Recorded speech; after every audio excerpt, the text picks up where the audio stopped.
or something. Yes. I mean, the best All way right. to dilute vodka is with some other alcohol. That's what I recommend. If you drink it really fast, you can just make yourself another drink. Problem Oh solved. yeah, there you go. Man. Okay. Previously in the GodBreaking, a group of adventurers traveling across the plains of Elysium managed to go from Torm's Vigil across the thin, narrow border between that separated Elysium from Celestia, and you guys made your way to Tyr's Vigil, where you encountered a a trickster imp who had through treachery and deception managed to instill himself here as a dominant force on this plane, on this area of the plane. There you found that at Tyr's Vigil,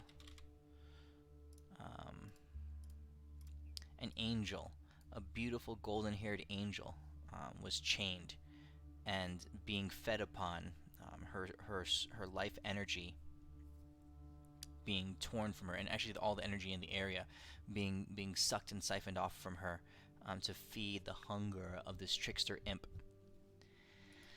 You guys managed to eventually see through some of his name was Trix, some of his illusionary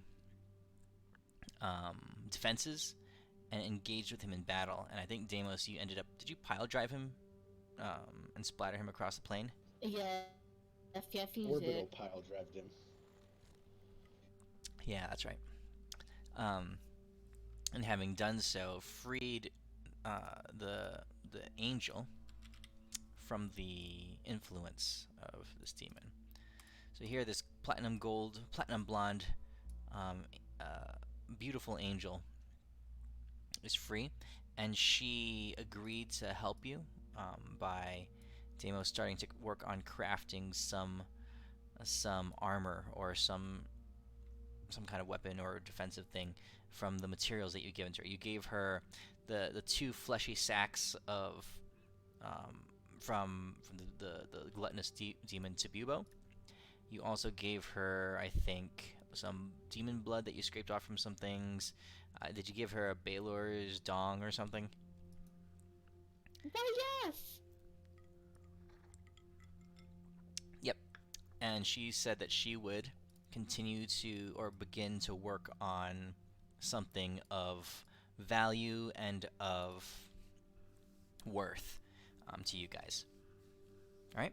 You guys then proceeded to take a long rest for the night, and it is now upon you to decide your next move. Before we go further, Midas, I now fix the thing. If you can release or make available the spells and items, it should be in What's the it called? modules. Just spells and items? Yeah, it's a picture of a mariachi cartoon. That way I can put my spells. Mariachi cartoon. Is it just called spells and items? Or what's it? Yeah.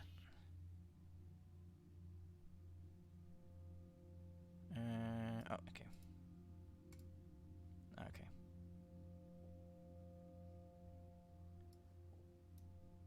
Should be available. Awesome, thank you. Yep. All right. So, what do you guys want to do?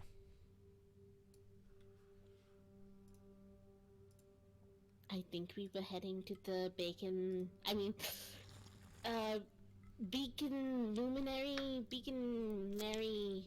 Beaconary, yeah. The Luminant Beaconary. Yeah. Okay.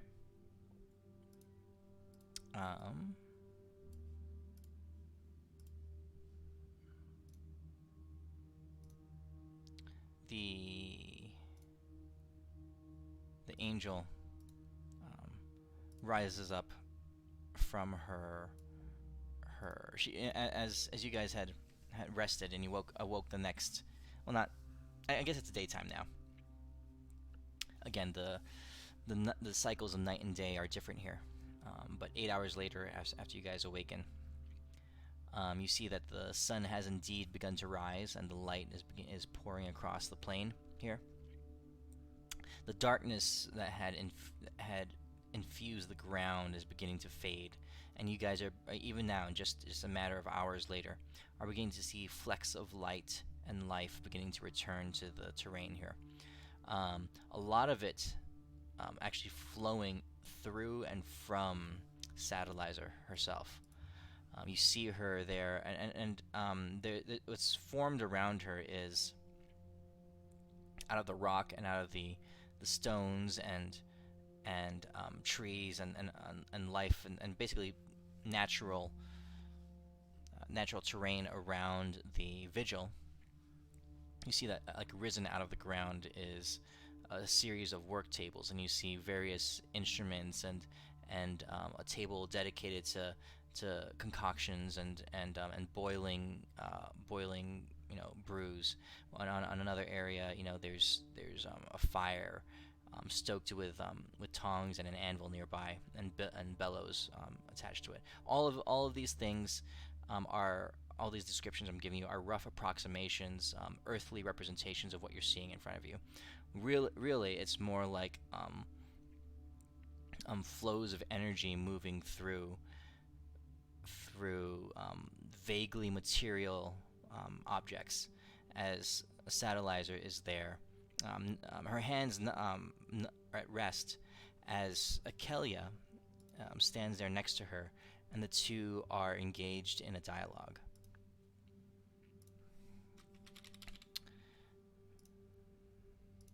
You see them, two of them, fully engrossed, and pointing at the things that Satellizer has in her hands, and that are laid out and scattered across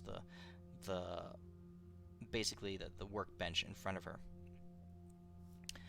The two seem to be discussing some of the intricacies and nuances of the nature of demonic energy, and how these demons have been utilizing a very different kind of strength to counteract the divine and celestial power so effectively. Satellizer is very much curious about Akelia's own experiences on this plane so far, since Satellizer has been chained down for the last several years, and Akelia, as you guys approach, is describing her current situation to Satellizer. She says, "And it feels as if my mind is divided across so many worlds and planes. Even now, I close my eyes just for a brief second, and I can see dozens and dozens of worlds, different architectures, different planes of existence, and the weave runs and ties all of them together. And I can feel my mind and my heart divided, maintaining the connection of the weave to those realms. And I know that somehow that connection depends upon me." Satellizer puts a couple of the items down, and she leans over, and she inclines her head and bows slightly towards Akelia, and she says, "Why, yes, my lady. That is what it is to be, a god. Your mind's gonna be split across a lot of different areas, and you'll feel yourself stretched in ways that you never knew how, but as I understand it, it becomes easier. Fortunately for me, I have Tyr's vigil here, and he's a god of justice, and there's not much justice going on in the world or any of these planes right now, so my job's pretty easy,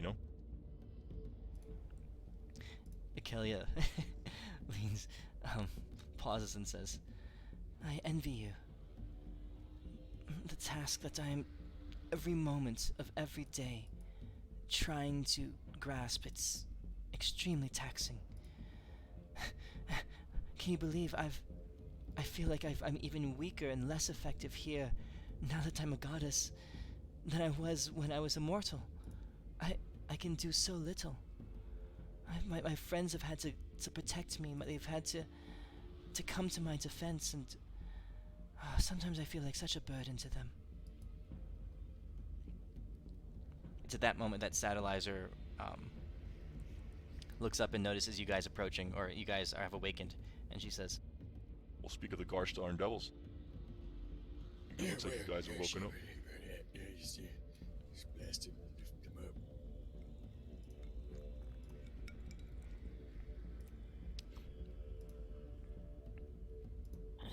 up. Acalia, you've never mentioned before that you felt stretched or felt spread thin across the plains. Perhaps you're not quite all here. Like, perhaps all your power is not on this plane. In any case, in which case you wouldn't be at your most powerful right now. Akelia nods slowly. She says, "It must be the case. I feel so ineffective at times, but every ounce of my being is being poured into the weave, and..." She shakes her head. She says, "I tremble to think about what could happen if I were to cease.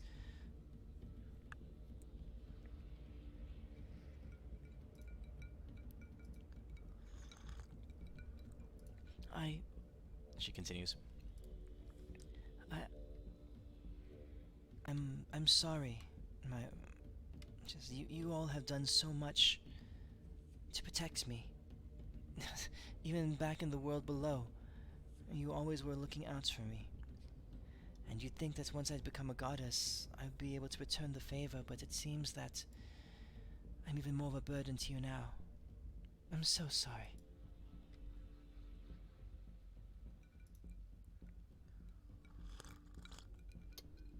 You do need to apologize, though, and that is for constantly saying you're sorry. And then I start rapping her on like her side with my stick, like just poking her. Life is a journey.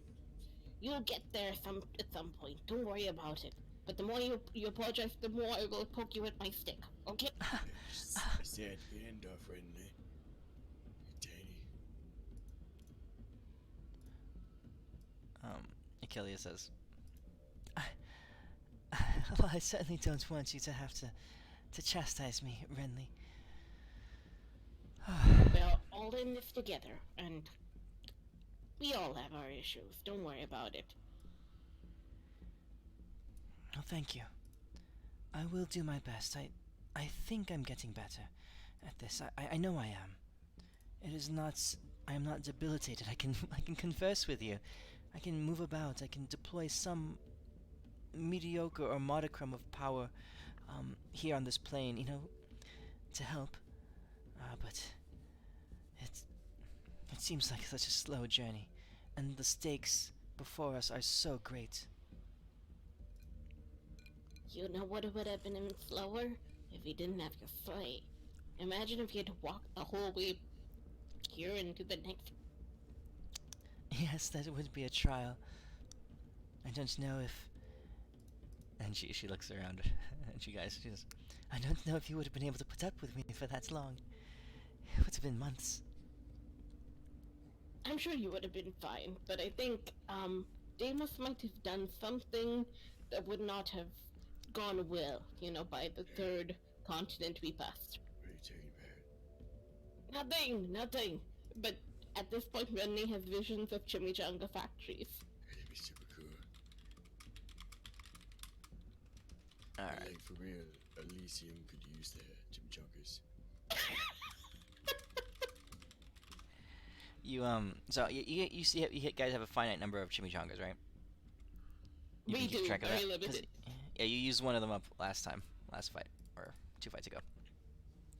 Okay, Satellizer turns to you, and she says, Oh, hey, yeah. So I got some ideas to work on these flesh sacks you gave me. No, I just wanted to run it by you. You do realize that you gave me basically a penis and 2 fleshy ball sacks, right?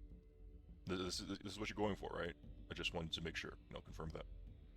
That's Deimos for you. Yeah.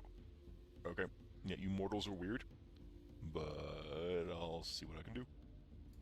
I just wave hands ta-da towards Deimos because that's him. I don't even know what's going on. I'm trying to fix my sound speaker thing. But yes, I am all about whatever you just said.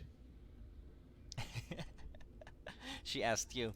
She asked you if you were sure that you wanted to use these items because you basically gave her 2 fleshy ball sacks and Yes. a penis.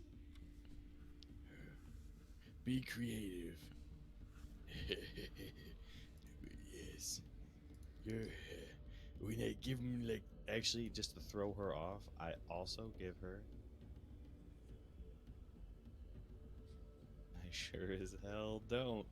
I pick up like 4 rocks and give it to her too. Like, these rocks, incorporated. I don't want to look like that crazy lady who walks outside the store with cat food and a bottle of wine. So I'm covering my tracks and giving her some rocks also. to make I'm the gonna be armor honest with or you. whatever. Looking at these items you give me, the thing that's screaming out to me is a belt. You're wanting a belt, and I mean, it could be a thing. I'm trying to figure out a way to attach these 2 fleshy ball sacks and this large dong to Yeah. a belt. It's like you're on the right track, but you have to think about this, my young child. What would Tyr do? And I'm gonna leave you thinking on that one. Of what would Tyr do, and then just base your actions around that. I'm being a good teacher by letting you take responsibility for your actions, and yes, And I'm slowly walking away as I'm doing this. Yeah. You see, she points, she put a finger up in the air, kind of like hold on, like, and then like hold on a second. She says, Yeah, hold on a second. So like, okay. if I do this right, so you just spitballing here. So here's a belt, right? Okay. Here's a belt, right? Okay. And you got Yeah, 2 it's fleshy looks ball like a belt. sacks. If I attach them kind of Still- like to the belt here, maybe with like some magical tethers or something like that, and then I kind of like lay the big like demon dong on top of them like this kind of. Is that kind of what you're looking for? I could draw this up for you and maybe infuse some magical power into it. You could wear it and I mean, to be completely honest, if we're going for a fear factor here for demons, that may or may not work. The only thing I'm finding is it would be very difficult for me to, like, let's say I'm sitting in a cart. I don't want to hit somebody with my belt by accident. You know what I'm saying? And like, but I like what you're saying. I got you. but, like, Okay. you got me. So some modification, maybe some kind of switch or some kind of device that can activate, What about the like girth of the dong. So maybe most of the time yeah. it's What it's about, not like, turned on, but you're- then like you push a switch almost, and then kind of. it springs into action. It could be like I like where you're coming from, and I think you're on the right track. But like, what if you like made like a Batman belt, and it's like I push a button, and then it just like springs out? What about that one? I mean, I'm spitballing ideas. I mean, you're the smart one with this. I want I you like to it. It like springs out with devastating consequences to all kinds of demons in front of it, right?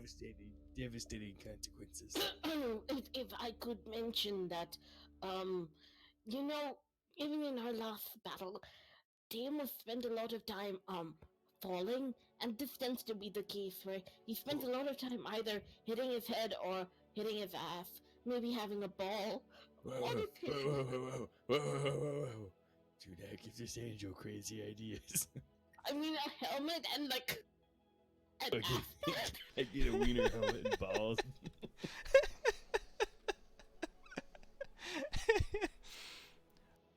Rinley, I think you might be onto something. Yeah. Okay. We'll start over.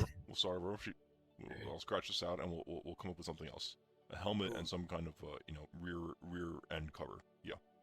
Yeah. I believe in you. Just remember, what would Tyr do? Mm-hmm. Got it. All right. Yep. Give me a few days. I'll be thinking on this for a bit. We're gonna go look at a tower. And Deimos has used like bubbles to like protect himself in Elven. Maybe, I don't know, a sleeve. A sleeve. Oh, I see what you're getting at. Okay. So like, No, spitballing here. All right. No. Your spitballing's sleeve. pretty terrible. So- I just So all right. So here's a helmet, right? The helmet goes on top of your head, right? And we attach the demon dong to it, right? Just like that. Okay. And I give you a magical sleeve that goes around the demon dong to protect you, just like that. Oh, Something like that. I mean, you're getting closer. I want to say, I mean, there's a, I mean, let's be I mean, you honest. could have the balls bounce off his forehead while he's running around. Oh yeah. I've seen a world where it happened. Like people would hang these two fuzzy things basically in front of their face as they were moving about in high-speed vehicles, and they just like rattle and clack back and forth. I've seen that. Sounds like a bad idea, honestly. But whatever you think is best, and but these balls, fleshy sacks, do have powers to absorb things. Maybe, the demon dong is definitely for, I guess, maybe intimidation purposes. So, yep. And I pat her on the head. I said, "You be a good little angel, and just remember, Tara's always watching over you." And yes. Yeah. You touch me again, and I will beat the living hell out of you. No, you won't. All right, fair enough. What if Atis touches you? If that guy touches me, I will shove all these things you gave me so far into his physical form that he will be unrecognizable to you.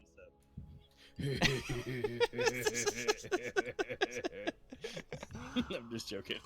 Just joking. Alright, well, I'm just not gonna touch you again. I'm gonna go into the sleigh thing over here and just mind my own business. Hey, Yep. Damos. I'll see you in a Didn't little the bit. last girl you tried to touch try to kill you? No. The only girl who is actively trying to kill me is this lady named Euphemia. Which, honestly, I do not know why she keeps trying to kill me. It's the weirdest thing. Have you ever touched her? Actually, the only thing that I've ever touched her with is her sword and stabbing me.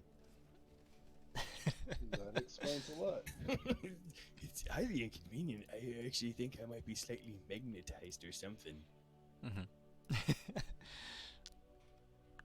Okay. Akelia says to you, yes, I don't know that I quite appreciate the heart of what your design, your magical weapon is getting at, but I trust that it will be effective. Shall we go, please? Yes, let's Can we? go. Yes. Quickly. We Yes. should. And as we leave, I whisper over to Satellite, or you could just break the balls and like refashion it into like, you know, something for the front, something for the back. I don't know. Do they need to be whole? And then I leave her at that. she I suggest um ball you busting. see her eyes like her eyebrows go up, and she just had an idea, you know, a look of wonder across her face, and she smiles at you, she winks, and she nods her head, and she waves goodbye. I wave my Modify- stick and I'm like, toodles, and then I run. I modified the original design for her. Did you modify it? Yeah.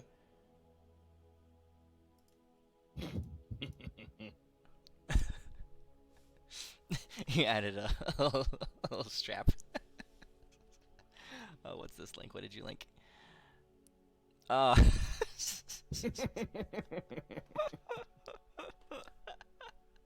Is that the ball stack jacket? Yep. Oh man, did you see the let me see if I can find it. Here, this one.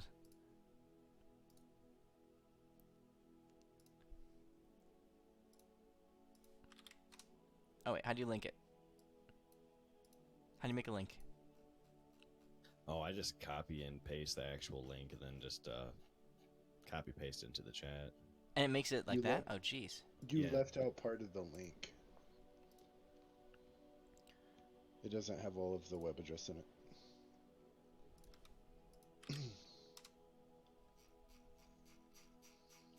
There. You can see this episode.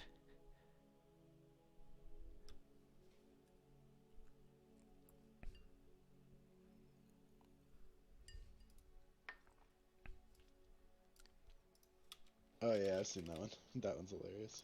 That was pretty wild. Yep. From that episode, yeah. Avert your eyes, Renly. This is not appropriate. I missed clicking on it before you scrubbed it, and now I'm like, All right. All right. So what are you guys doing? You guys are getting in the sleigh, the little chariot deal. later, move! All right. You get in the sleigh and you guys just blaze off. And what Achille has done, she's attached. So as you guys have been using this for a while, she's gradually been improving the design of the sleigh. And her friggin' how did I not have this set up ready? Her coatl, Nutmeg, has really taken a liking to the sleigh. So he is. Shoot, I can't find his picture. Oh well. He's basically resting on the sleigh, and he and Akelia, just the way her mind works, she's always having ideas and improvising and looking at inefficiencies and improving them. She does that with magical signs and sequences, and she's doing that with the design of the sleigh, and she's managed to change its shape and form to match the wing basically span of her coatl of Nutmeg. So we And have a hover sleigh? yeah, and it's basically been streamlined aerodynamically, and it's actually not really coming to life, but sort of. You can see evidences of divine action, divine ingenuity, basically creating life, breathing a spark into the sleigh as time has gone by. It's begun to mimic the motion of her coatl, the grace at which it flies, and the mildly serpentine way at which it slithers through the air. The sleigh has begun to take on several of these qualities, and begun to almost be a mirror image of the coatl as the coatl moves and flexes as it flies next to you guys. So I mean, it's almost like she's subconsciously doing it. Akelia is you guys see it as an evidence of her divinity just coming into play. Ideas come to her mind, and she wills something to happen, and comes up with new and divine ways of seeing things and doing things. And just in this small example in front of you, they begin to start taking effect and changing. So. As we leave, I do want to mention the satellite. Something I'd seen during my time, while I was watching a particular weird thing from the afterlife known as YouTube, and I tried to describe sunglasses and goggles, and I'm just like, we've been riding around on this sleigh a lot, and there's a lot of wind and grit gets in your eyes, and it's terrible for the hair. Maybe just something for the eyes, that happens to block all of this sun to shade the eyes, and they can kind of look snazzy. And then I tried to describe stuff, and I'm like, we could all have the same style as a group. It could be a group thing, and I'm just really happy about this idea, group shirts, but group sunglasses or goggles. Okay, so Satellizer turns. He goes, says, Oh yeah. I know. I think I know what you're talking about. So here, for example, let me erase all this old junk. All right, so something that blocks the wind from your eyes and keeps the dust out of your face, that also looks stylish and cool. So I'm thinking a headband goes around your head like this, right? I could fashion it out of some kind of cloth or something like that. And I'm thinking like a metal plate, some from the divine mithril or something like that. I could craft that right here, so I put like this, and you go straight down like this, like that. There we go. Can you share the map again? Because I can't see it. See, that would be completely impervious to all kinds of sand and grit and nasty bugs flying in your face as you're moving at high speed, just splat in your face. This piece of mithril here would be completely impervious to all that. It's basically like face armor. So we do that, and then it might even be able to fight off fireballs from enemy demons. So I like this idea, but I still need you. Can you raise me up to the table so I can actually see this map?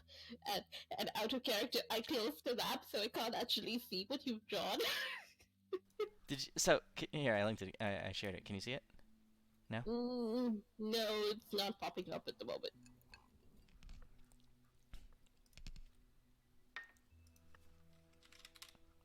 I've closed everything, and I'm just like, where did it go?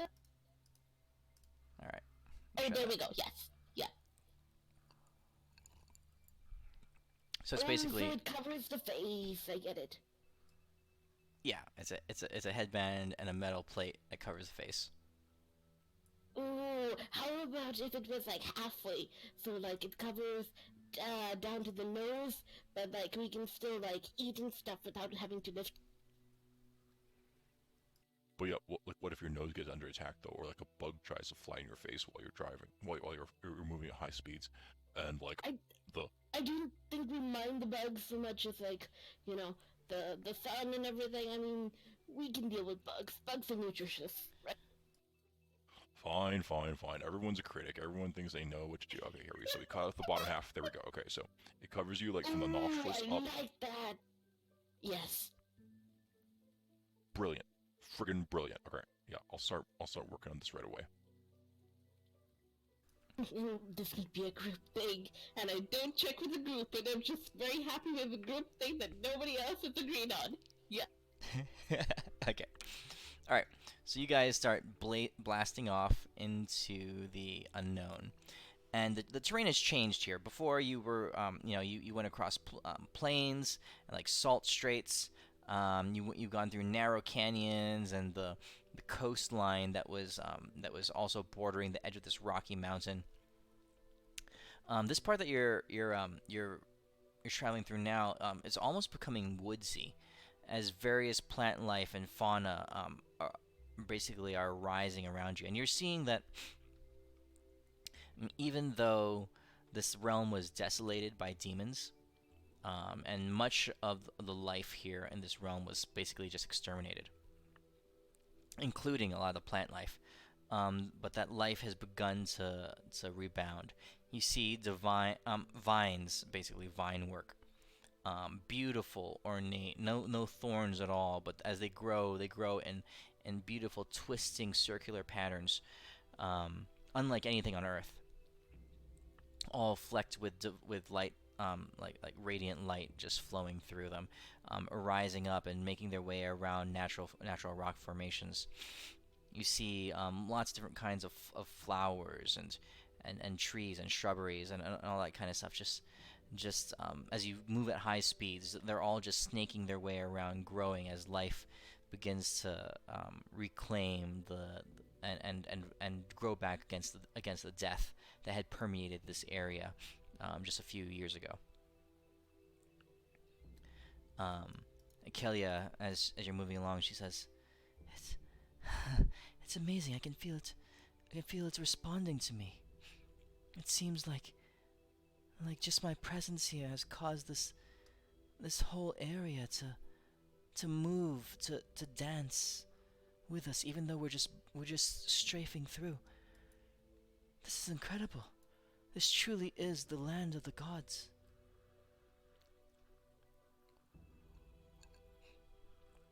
You guys continue on, and then let's see here. Go ahead and roll me a d20, one of you. Let's see. Owen, roll a d20. Okay. As you're traveling along, you guys see a large shadow or an outline on the horizon. Just kind of like loping back and forth. And when I say large, I mean like literally D&D sized large, so 15-foot tallish kind of thing. It seems to be moving in a direction not towards you, but like laterally in front of you, to like from right to left kind of thing. It's basically intersecting with the path that you have in front of you, in the direction that you're heading. It's a black cat crossing our path. It's much Midas. larger than a black cat. Yo. Before we continue, can we take a look? It's just 7 of them, just to make sure I can keep them. Sorry to interrupt and pause the game. Mhm. So, first one, let me know. I'll just do a quick review. Pepin's indisputable fact. Level Okay. 5, 1 action, direction 1 day. I can cause a creature to believe an idea no matter how ridiculous if it fails a saving throw, intelligence. And it cannot be about the creature, so I can tell it, these papers allow us to be here, or I am the king of fucking Elysium, or whatever. But I can't tell it, like, you must die, or anything that would Yeah. affect itself. So level 5? Yeah, that's cool. Okay. I like Next it. one, Pepin's Illusion. True Shield. Level 3.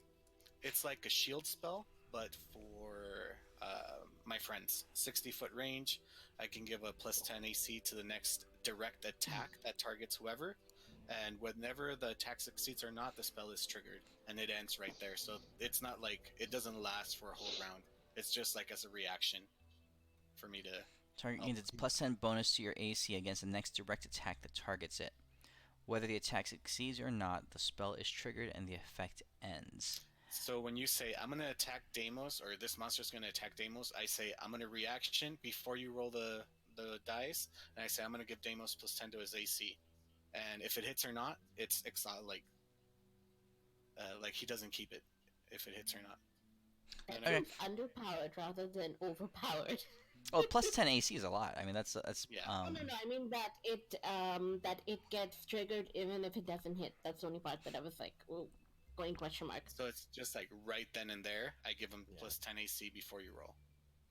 that's It's a fine. level 3. A level 3 spell? Yeah, that's fine. Okay. Next is Pepin's Nut Check. So this one might be a little... So I kick someone magically in the nuts, range 150 feet. It's a level 6. It deals 20d12 bludgeoning damage, and it's stunned, and it gets a saving throw at the end of each of its turns to end the stunned condition. You point at a living non-construct creature in range and perform a vile gesture. That creature must make a Constitution saving throw, affected with a painful contusion to the groin. Target takes 20d12 bludgeoning damage, so that's 120 damage or so, okay? And is Yeah, stunned. That's what you had my disintegrate at. It's less than that. Okay. What happens if And- it doesn't have a groin? Like, what's the It actually alternative? still happens. Yeah, and ignore the higher levels because I made this spell for a second level for the other Pepin, so this I can't make it higher. At the end of each of its turns, it must make it. Okay, so I would say that there should be 2 different effects. One if the creature is male, and one if the creature is female. Ooh, okay, I'll work on that. So, That's more reasonable, yes. actually, how Yeah, about if they're- only if it's a male, I can cast this spell. If 'Cause they're it's a nut male, check. they're stunned. If they're women, they're enraged. Yeah, Well, let's do that. If they have a dog, then this happens. If they don't, like if they're anything else that doesn't have a dog, then something else happens. Yeah, so okay, yeah. So let's say if if the creature is male, it's stunned. If it's female, it's enraged. But like you'd be hard pressed to know if something like this is Exactly, that's what is I was male or going to, female. like, So other... yeah, I like that. Let's do Okay. that. Okay, I'll fix it in a sec. By the way, next this is one, what's I'm standing not- in front of you guys. And if Oh. it's and if it's genderless, it has no effect. Or it Okay, has so some, the it has next some one- other effects, perhaps. So I don't know. Right. Next one, I made it level 6, but I don't know if it's right or too overpowered or underpowered. So it's Pepin's Hex. I just make whatever creature charisma saving throw they fail. They have disadvantage to attack rolls, saving throws, skill checks, everything. You turn the phase they get against a one save. foe. Choose a target in range. That target must make a charisma saving throw. On a failure, the target gains disadvantage to all actions. They make sure to a charisma saving So throw I to didn't end make the it- effect. Concentration, so I made it level 6. If it needs to be higher, let me know. Can they save out of it each Yeah. round, or is it... Yeah, at the Okay. end of each of their turns, they can save out. Disadvantage to all actions at the end of each turn. The target may make a saving throw. and this is a charm effect. I mean, if they can say Yeah. that, It sounds like a charm effect. I would add that it's a charm effect. Yeah, and that's we'll an call it. enchantment. So it has no effect on anything that's immune to charm. Okay. So is it good Or at 6? let's call it level 6. Let's say that if a creature is immune to charm, Has like you can advantage or cast it at something. a higher level, let's say a level 7, and they would have, and it would still take effect, but they would just have advantage on the save. Sounds good. So you can give you some kind of way to break through charm, because a lot of demons and stuff are immune to charm. Exactly. That's why I was like, so this sounds good. Okay. Bosses Next are one is immune to charm, basically. Just a level 2. Okay. So this is just a reaction or a bonus action. That's why I made it a level 2. So it's pretty much the same as the Hex, but it only lasts until the end of my next turn. Choose one creature. So, within like, range, let's say choose they're one. attacking me, I'll cast the Curse of Ineptitude, and they'll have disadvantage on that attack roll and any saves or things that they do until the end of my next turn. That's a level 2, and it is a save. Does it scale up like Hunter's Mark? Like if you do it at 5th level, 6th level, No, it goes to an hour? it's just like as a reaction or as a bonus action. If I know that like we're in a fight and that dude's attacking Deimos and Deimos is pretty beat up, and I know that he's like grappling Deimos or something, I can cast the Curse of Ineptitude, but it'll only last until the end of my next turn to give him disadvantage. I would say at the end of its turn. End of its turn. Okay. Yeah, because like, well, let me see here. End of your next turn. That could encompass 2 of its turns. Like if you just went, and then, well, maybe not. How about end of target's next turn? Yeah, it's fine. Okay. And then we only got 2 left. Pepin's Avert Attack. This is a level 1. So, I like how they're all named after Pepin. Oh yeah, it's because I made them all for Pepin. But you know it's how a like reaction. in D&D, their spells are named after like these legendary like Yeah. magicians. You know, like That's what's his name? Pepin! It's Pepin. Yeah, so it's pretty good because Pepin is actually in this game. So Choose up to 3 targets, so I can choose like randomly Deimos and Adis. The next attack that goes up against them has disadvantage, or they have advantage on the next saving throw, and it ends at the after 1 minute or until discharged. So it only ever works on that one attack, and then it's used, right? Mhm. Okay. Or 1 attack or 1 3 save. targets for a level 1 spell. We can. You tell me where you want to put it. I mean, I'd bless is say- similar. Yeah, I mean it's a bless, but it only lasts 1 time. You know what I mean? That's true. And bless is like a minute with the 1d4 for everything. I'd make it concentration then, or concentration is lost. How about we make it higher level and no concentration? Or you know what? I don't have any concentration spells. Yeah, we'll make it concentration. Yeah, because bless is concentration. Yeah. Okay. Can't spell. Concentration. 1 minute or until discharged. Okay. Then the last one. I don't know how you're gonna feel about this one. This one's the most elaborate. I don't Level care. 4. It's just spells. So I sacrifice hit points. So let's say, what's my max? 596. Let's say I want to sacrifice 300 of my hit points, so my HP maximum would go down by 300 until I take a long rest, but I get double in temporary hit points. So with your creatures, I'll lose those, but my max will stay at whatever it is until I take a long rest, but I'll have Dex and con saves at advantage until I lose the temp hit points. Alright, so hold on a second. Sacrificing any number of hit points, you must leave yourself at 1 hit point. You gain temporary hit points.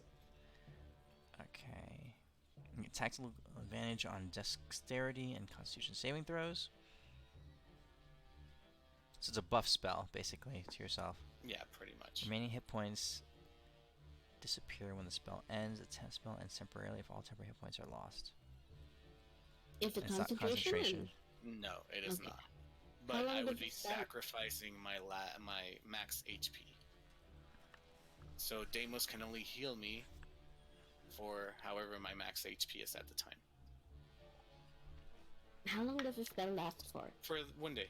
Like, I can cast it in the morning. Okay, It'll last okay, a day. okay.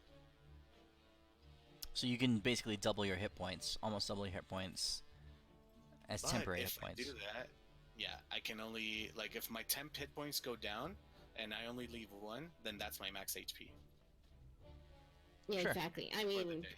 once Sure. your temp hit points are gone, they're gone. So that's the thing. So just for logistics, it's gonna come up as a shield around you, like basically like it's not gonna be like you are that much stronger.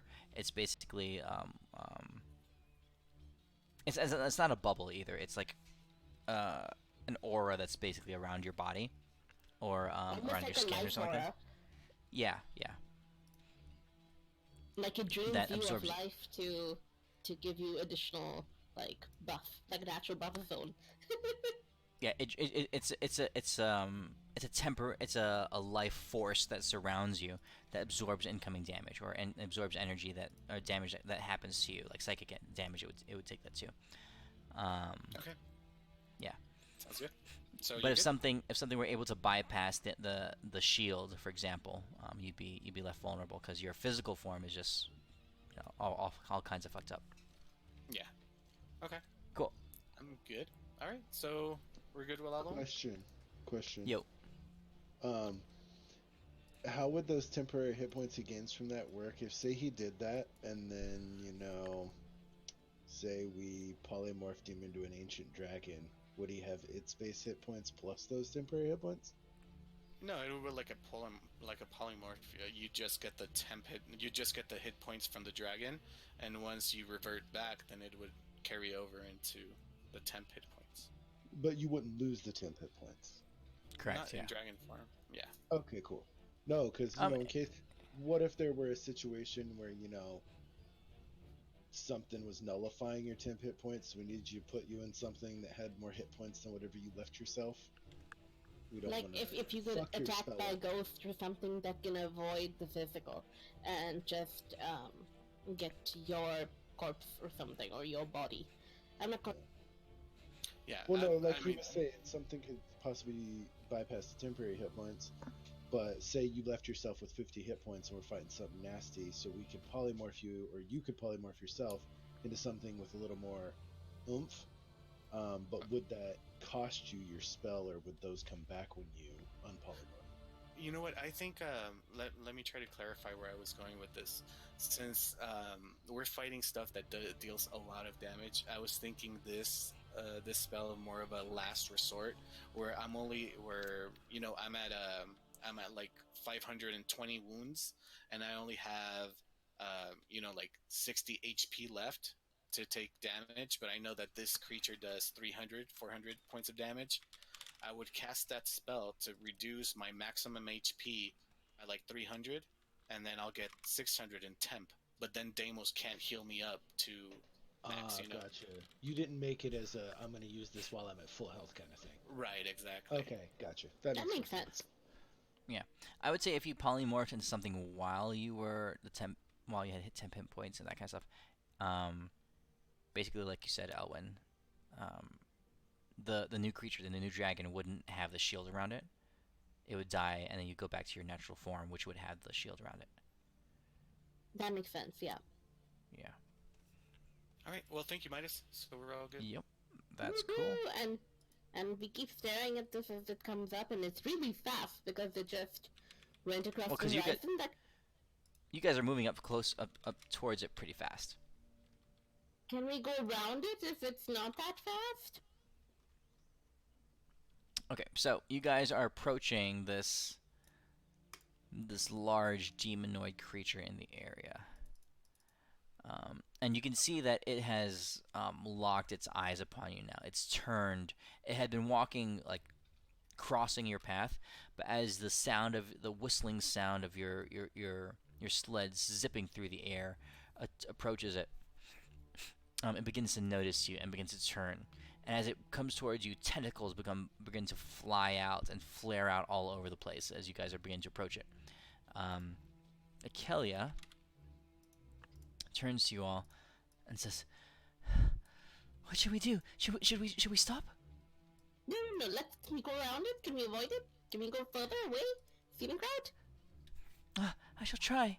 I built this chariot for speed, not much for maneuverability.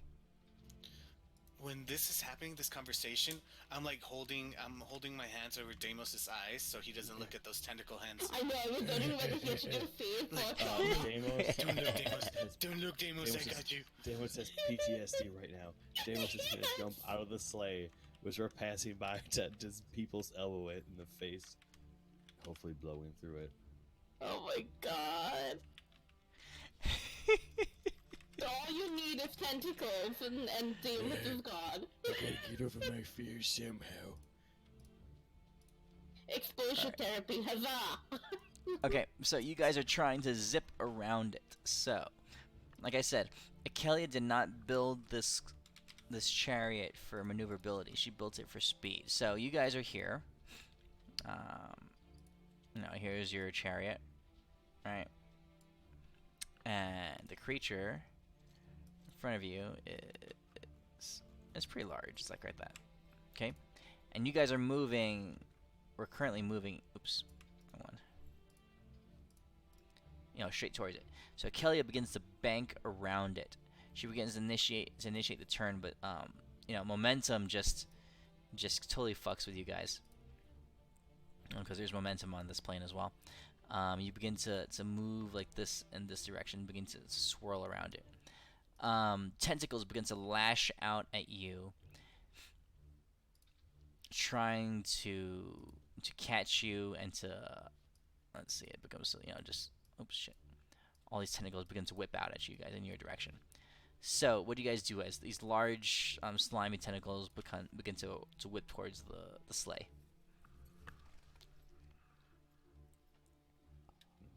Are we able to jump out of the sleigh, use the sleigh's momentum to go flying towards this thing to drop its bitch ass? Alright, so you're gonna jump out of the sleigh and grab onto some tentacles, or try to move towards it. Like, if you jump off at if you jump off at this point, yeah, if you jump off at this point, you can fly and slam into it. Unless no one else has better ideas. I mean, if the tentacle, within 30 feet of us, How close is the demon to us? So you guys are on this trajectory right here. I had to step away for a second, sorry. Yeah, you guys are on this trajectory right here, the one that I'm outlining right here. I'm darkening on the map. Okay. And the other lines are its tentacles. So, you can measure the distance right here. That's 40 feet. Alrighty, but the tentacles are closer. This guy's about 15 feet high. The what? I can't hear you. You said the guy's about 15 feet tall. No, he's... Yeah. Well, did I say he's large? Yeah, you said he was No. large. Okay, we'll change that. We'll retcon that. He's colossal. He's 40 feet tall. 30 feet tall. Yeah, 30 feet tall. Oh shit, I missed one. Sorry. It's Pepin's Choco-Bitch. I love this one. Alright, hold on. Level 2 Conjuration, 1 action.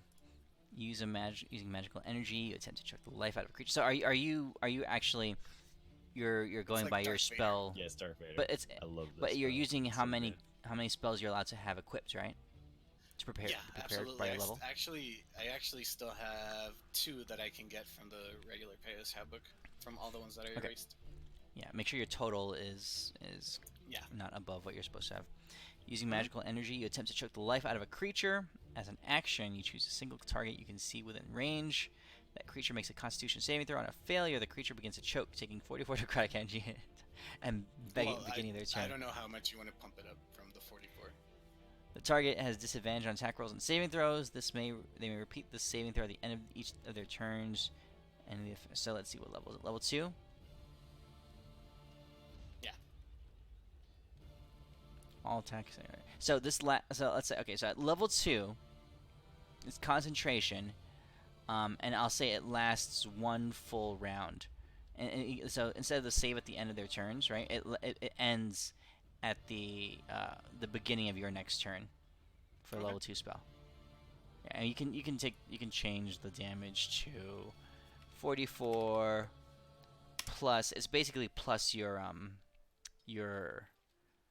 what I was doing in your spell sheets was 3 times your charisma modifier. So like whatever that would be, 30 something.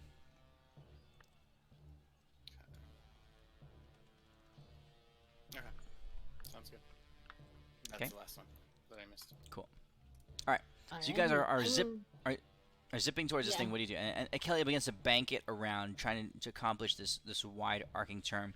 Tentacles come flying out at you. What are you guys doing? I cast polymorph on it to turn into fire ant. I'm sparking the DC. Okay. So Deimos, you jumped off the. Did you jump off the cart? Yes, sir. All right, Deimos, you're currently here. The cart is like moving in this direction here. Deimos, you're flying through the air in this direction. Renly, you're gonna spark polymorph on it. I'm sparking the DC of polymorph, so it's 26 into 3. So I'm not quite sure what that map. Hold on 1 second here. 78. 78 is the DC? Wisdom save. Let me actually make this a creature on the combat tracker. There it is. Okay. Well, it's wisdom save, so there you go. All right. So wisdom save, sparking the. All right. DC 78. You better hope it's not. Yeah. Okay. Hold on a second here. Let me think here. So that really. so just full disclosure. Full disclosure, that really was a lot of vodka. I'm totally feeling it right now. Oh, holy crap. So I think she used a spark, and he got a 20, so those are like both super successes. So he should like. All right. roll again. High or low. Okay, so. all right. So you can see the demon as your wisdom spell, your polymorph spell targets it. You see parts of it beginning to shape and to condense. What were you trying to turn it into? What were you doing? Fire ant. A fire ant. Okay, so you see bits of it begin to try to like bunch up into like ant appendages, and you see a reddish kind of hue beginning to overtake it, and parts of its body begin to harden into like a carapace. But then the demon's eyes come to life and begins to actively resist what you're doing as you're gazing through the reality of what is before you, Renly, seeing into the flow of what is underneath. You can see that the demon, unaware of the truth behind reality, just through sheer willpower, is resisting your greatest attempt to change its form. Its body is highly resilient. It's fluidic in nature, so trying to shape it, to change it, is like trying to cast polymorph on a druid, which is a master of polymorphery anyway.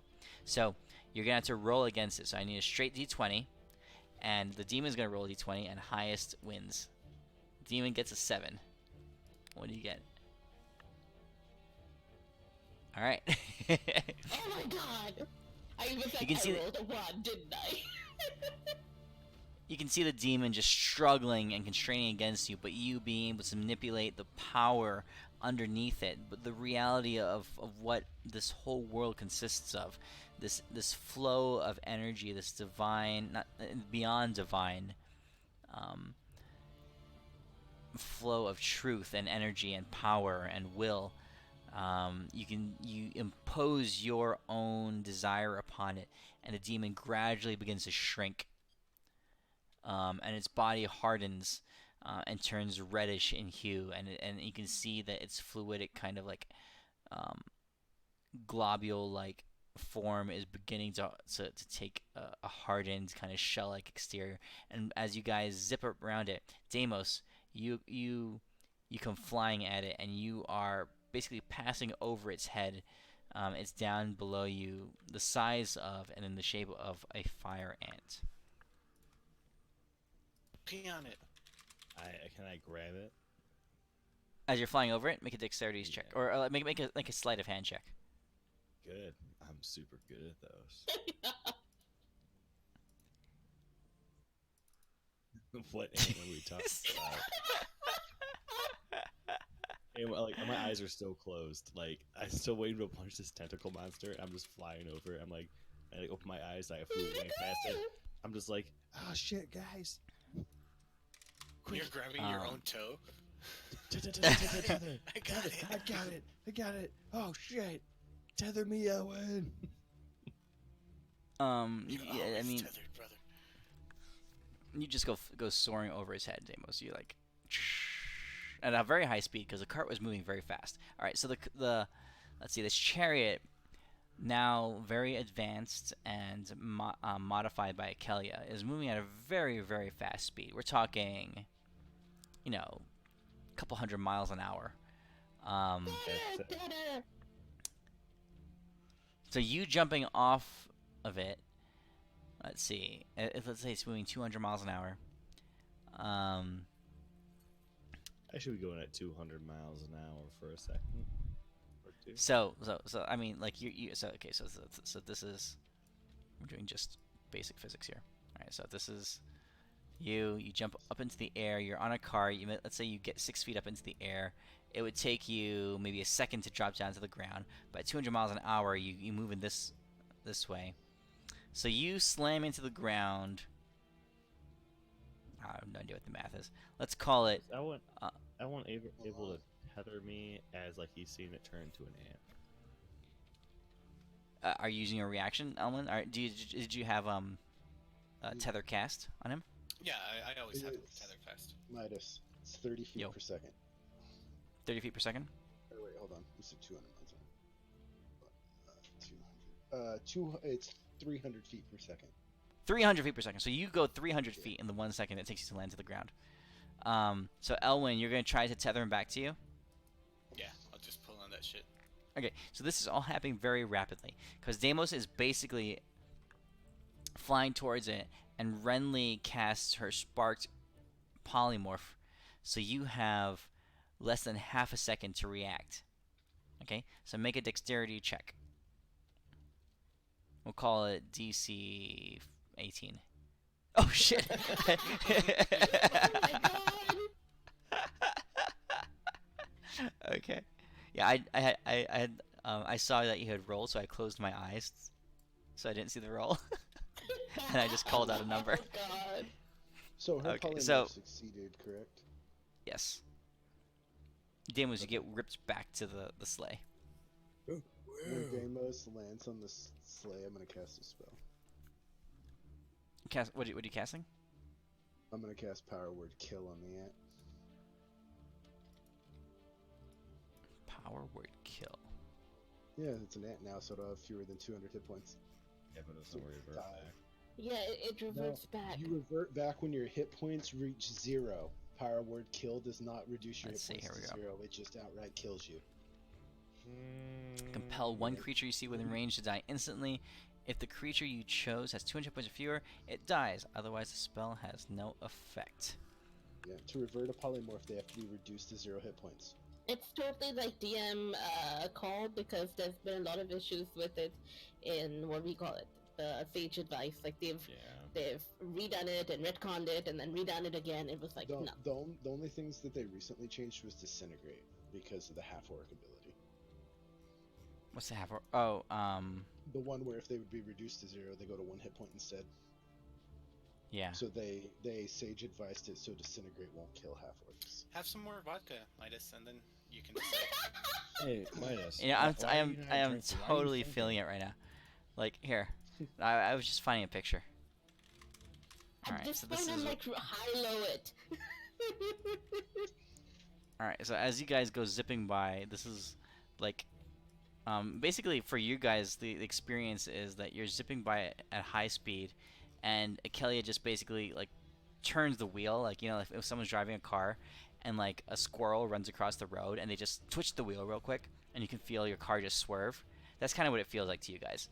And as you're zipping My by, initial oh my god! what? we're like doing the whole drift thing, like Tokyo Drift. Yeah. Okay, so everyone roll perception check. Good. Yeah, I'm good at those. Oh, actually, wait, I actually am.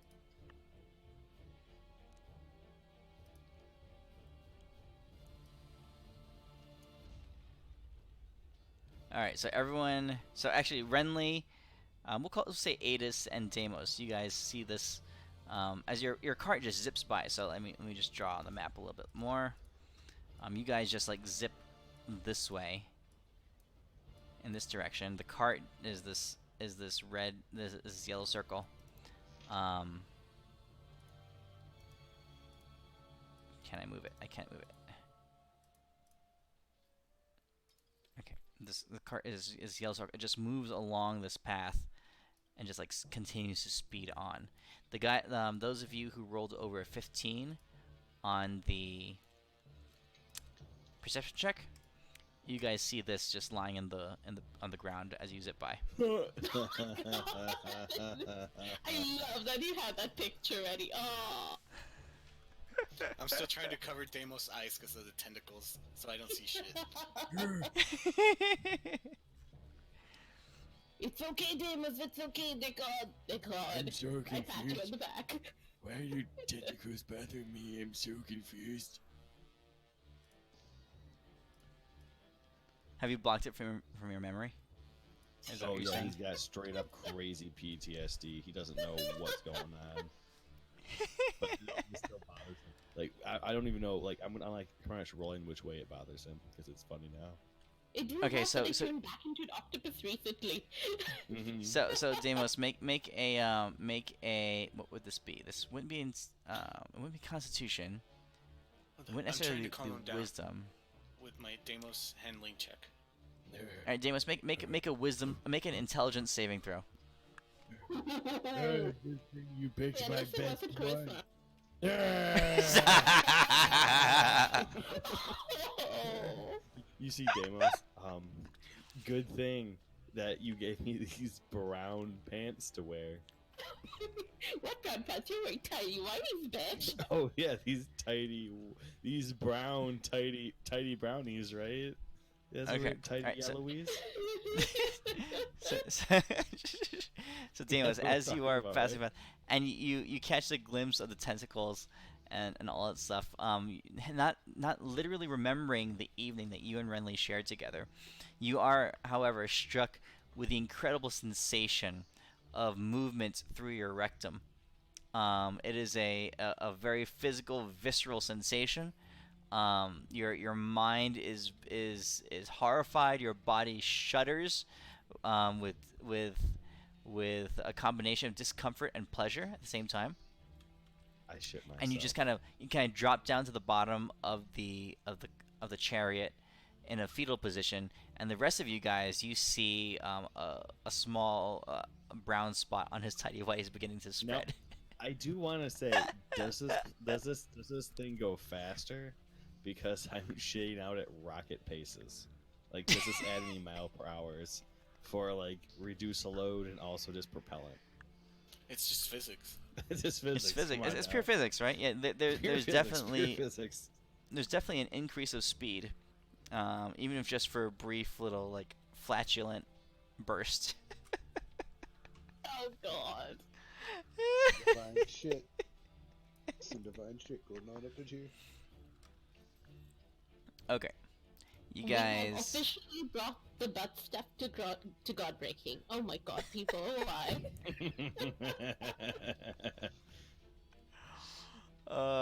You guys continue to move towards That's the just Luminant really Beaconary. bad. At this time, as you guys are speeding along at a very, very fast rate, you guys notice that on the horizon is a massive silhouette. The sun rising behind it. You can't necessarily tell its characteristics. We can tell that it is a very large structure, a very large statue, humanoid in shape vaguely, on the horizon. And as you speed towards it, you're distinctly aware of the passage of time and the speed at which you're going.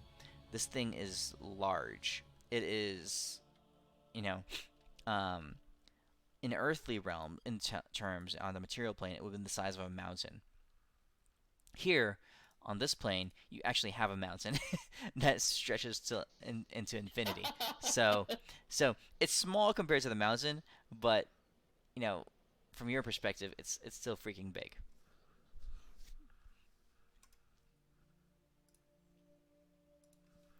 Does it look to have tentacles in the shape? There are 0 tentacles on it. Because I have a blindfold, furry blindfold that Eloise and I used to use. I can lend to Deimos. Furry blindfold. I feel like prestidigitation is in order at this point because there is a smell, there is an aroma. There's a very definite aroma. No, as soon as he had his accident, I'm like a baby mama. I'm wiping his ass and putting talcum powder on it, putting back on his tidy whities after I prestidigitate him. Okay. He smells of baby powder, perfect. Yeah. Yes. And then I give him his bottle of alcohol. Okay. All right. So in this picture that I'm about to show you, as you approach the Luminant Beaconary, ignore the horse and the rider on the horse. That's not scale. It's much, much larger than it appears in the picture.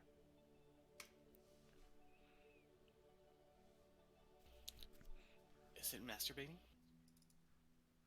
It is not masturbating. So do we assume that those triangles at the bottom are like the Egyptian pyramids, and the statue is that much larger than the Egyptian pyramid? Okay. Yeah, it's massive. Ignore the rider, like I said. Ignore the horse. It is huge. Thank you, Gale, for giving him a scale. Yeah, that's great. You guys are like this little circle. You don't have to say ignore the scale. Just say from here to here is like 100 miles. There you go. Yep. Yeah, This horse is 100 miles earlier. That's exactly what happens. The rider's in foreground. Okay. Oh shit! It's that. Oh, I see the statue on the big map. Okay. Yeah. Hey Deimos, you finally found somebody who's got bigger balls than you. It's almost like I planned this, which is completely a lie because I definitely did not plan this. I just found this picture. I'm like, oh shit, this is awesome. Why all the balls, Midas? It's like everything lately has had balls, like floating about. There are floating balls all around this statue. I have no idea what they are, but there are floating balls all around this statue for some reason. Huge orbs of rock and metal, and gravity. Yeah, and just floating in the air all around it. Deimos. Yeah. Don't cry. And the statue, it has a huge claw just gripping one firm ball in right at hip level. Does it look like is it actually a smooth ball, or does it look jagged, like something was cut off? Or does it look like he's squeezing? It's a very smooth This is sphere. awkward positioning. Exactly like in the picture. Okay, so you guys are currently right where the rider and the horse is, so you're 100 miles away. So, because that's the scale we decided on. So, it's going to take you half an hour to get there. What is ball cancer? Oh, testicular cancer. That's what it has. Yes. Yeah, just Google Lance Armstrong. Oh. This guy's got that problem that people get where their balls just get bigger and bigger and bigger and bigger and bigger. Guys, I already linked this image. Do you want me to link it again? Which image? South Park. I'm typing large testicles. Yeah, that's what's wrong with the statue. So in this episode of South Park, it was a communicable disease. Oh, I remember that. What, big balls? It wasn't disease. It was they were all slamming their nuts in a microwave. Yeah. So that get marijuana. Yeah, so they would go hopping around the town. So they could have their marijuana card. Wow. Just wow. You've never seen this episode, Renly? No, I don't watch South Park, so I'm like a lot of the things, a lot of cultural references go way past me, and now I'm like, okay. I actually don't watch that much either, but there's some things you just Did you have see to the see, fish so. the fish sticks episode? I actually have not. So Dude, I Okay, just so bought. say this. Say fish sticks. fish sticks. Now say Fish sticks. fish dicks without a pause. Fish sticks. Fish sticks. Fish sticks. Yeah, it sounds the same. Exactly. If you watch the episode, it's Gotcha. really funny. On Steam, they just had the two South Park games, the Stick of Truth and the Fractured Butthole, at Uh, 85% off. So both Yeah. games for $16, and I just bought them, dude. I started playing the first one; it's fucking hilarious. Wait, did you say on Steam? Yeah, the It sale was- ended today at 10 a.m. Oh, I got 'em damn. last That night. sucks. Yeah. That sucks. All right. So you guys are approaching the Luminant Beaconary. All right. All around you, balls of various size are floating in the air. Is there anything else in the air besides the flying balls? Nope. Just a thin, milky haze. Does it look Smell like of there's anything cancer. on the flying balls? No. Like, some little person standing on one, or... Nope. Just small bits of hair. So there's tentacles on the balls. Gotcha.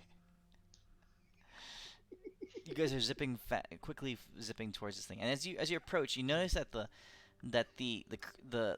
statue is a very odd depiction. It holds no resemblance to any creature that you've seen, and as you grow closer to it, it seems that it embodies both sides of the spectrum, both ends of the scale.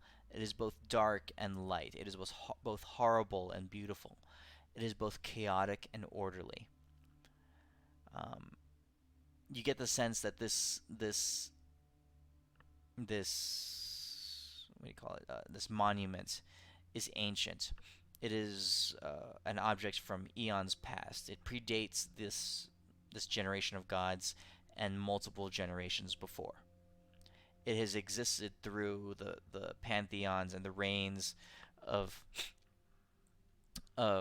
divine paragons, lords of Celestia, both good and bad, righteous and evil, chaotic and orderly. So it has seen much.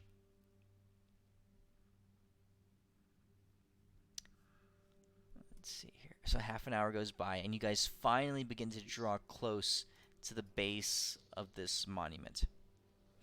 On our way there, can I... You said it'll take a half an hour to get there? Yep.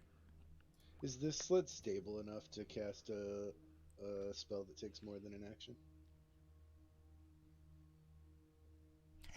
Yeah, it would be. Can I spend the first 10 minutes of the 30 minutes? I want to cast Legend Lore on that thing. Go ahead and link it.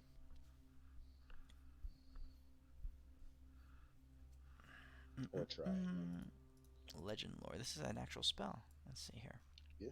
Name or describe a person, place, or object. The spell brings to your mind a brief summary of the significant lore about the thing you named. I hate that spell as a DM.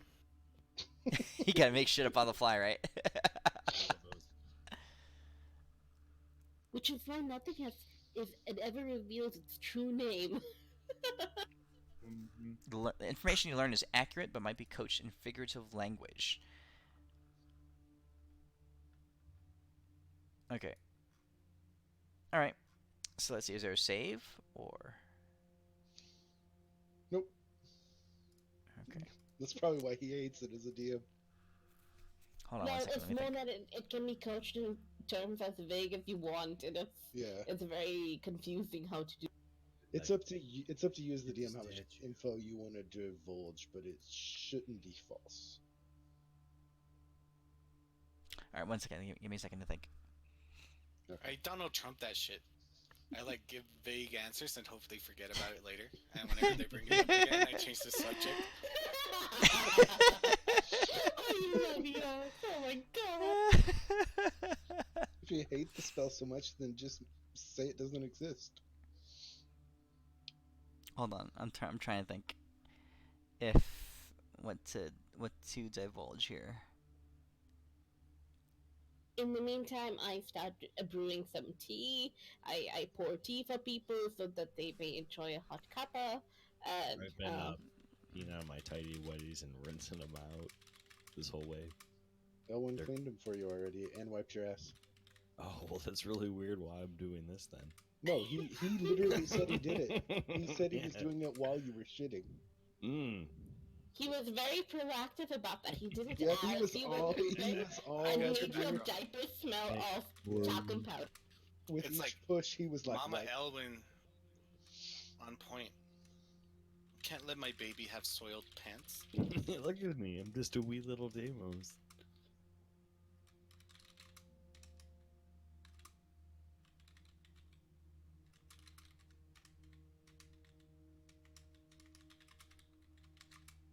Sorry, Midas. I assumed you had stuff for this place. Oh, Oh. and during this particular point, I will share the wonderful helmet slash sunglasses that we are getting from Satellizer. So, guys, imagine like a headband, like horizontal, and then like we have the sheet of like dark glass Give me or circular. something across our face, I just, and it like protects us from light and fireballs. I just, It protects us from fireballs. Fireballs? If it protects. I hate fireballs, so suck. I just point at my Just face with a mask Do what I on do. it. Just have something attack the party while they cast Legend Lore. And then forget later. It's like, well, you're casting the spell.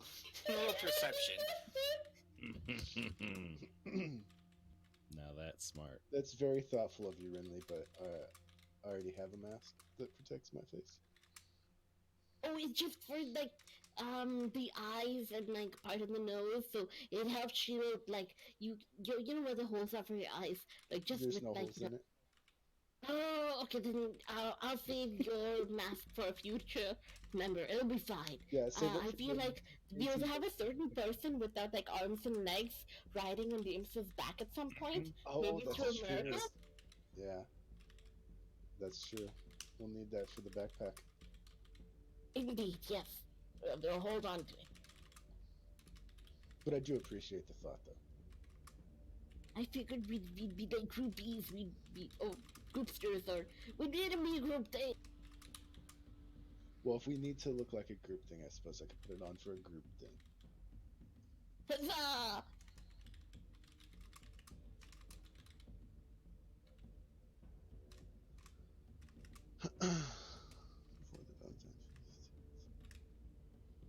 Before the dawn of time, two entities danced, infinite in their being, simple in their scope. Simple yet infinite, infinite yet simple. In a brief moment, as they twirled and bent before their initiator, their hands touched the slightest of glances between the appendages, and in that moment, Farsight was born. Cool. Totally gonna put that in a note so that you don't get to forget it.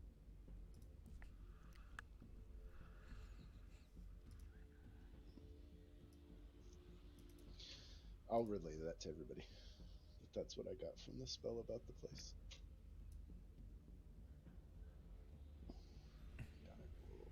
So this is what? Farsight? The initiator? What is it?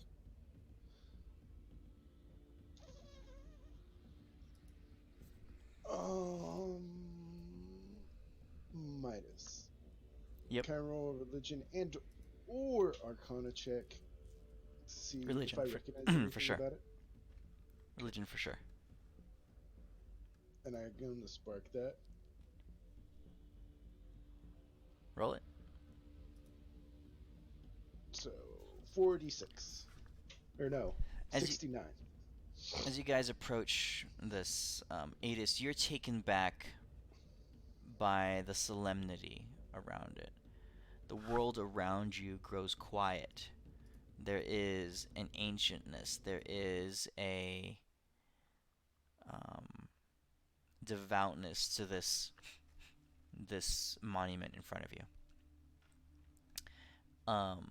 Unique amongst the fixtures that you've seen before. Older than the vigils from a time immemorial. As you approach, you can see the rock that it is carved out of. Unbreakable, unweatherable, permanent fixtures,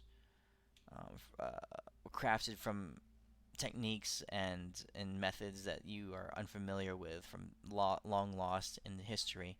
But yet this unweatherable, unbreakable rock has been worn down by the passage of time. time so great that it can breach the unbreachable. So, now what did you link here? What is that? Is that your sleigh?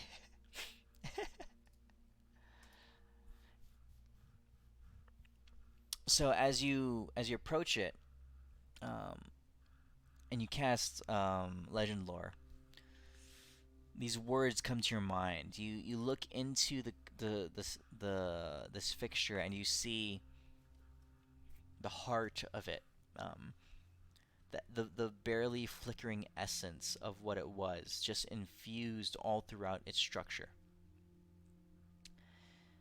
And you realize that this thing in front of you was witness to the dawn of time. This thing was born from the brief interaction of two opposites, of the yin and the yang, of the positive and negative. And when it was incepted, when it was spawned so long ago, it was something much greater. It was a concept. It was a philosophy. It was as much dream as it was physical. But now, over the millennia, over the eons, over the vast spans of time that this universe has known, it's been distilled, it's been hardened, and it's been rooted in this place. This is the Luminant Beaconary. Something that has gazed and has seen beyond the stretches of time, and is definitely something that predates the gods. I'll relay all that to everybody. But now, does it predate Deimos and Elwyn's friendship? Because it knows no bounds. Roll a Sure. religion check. Religion check? Okay, that's what I thought. Since I'm right there with him. I think this should be an advantage because it's Deimos, like he looks I was into gonna like ask, please roll a 1, and you did. I just changed and his it's dice. Deimos, yeah, you he go changed my back there and diaper. Deimos, like, as you're you can tell that it's like as what? you guys are traveling up to it, you are overcome with the sensation that long time ago, before the gods existed, somehow, all that's filling your mind, and as you're looking at this creature, was that like the beings that existed before the gods were born, only had one ball. Wait. The glory of Edwin. one. A singular ball. Erin, friend to friend, can you look at my nutsack? How many balls do I have? Everybody knows we only have one nut. It's weird. I only have one nut too. Why you only have one nut? I'm so confused in this DM's discretion because we both have one nut. I I don't. thought this was normal for everybody. What? Is it? I was always told that my one nut was normal. Now Which we nut don't do you have have? to Is it get left rid nut or of the it. right nut?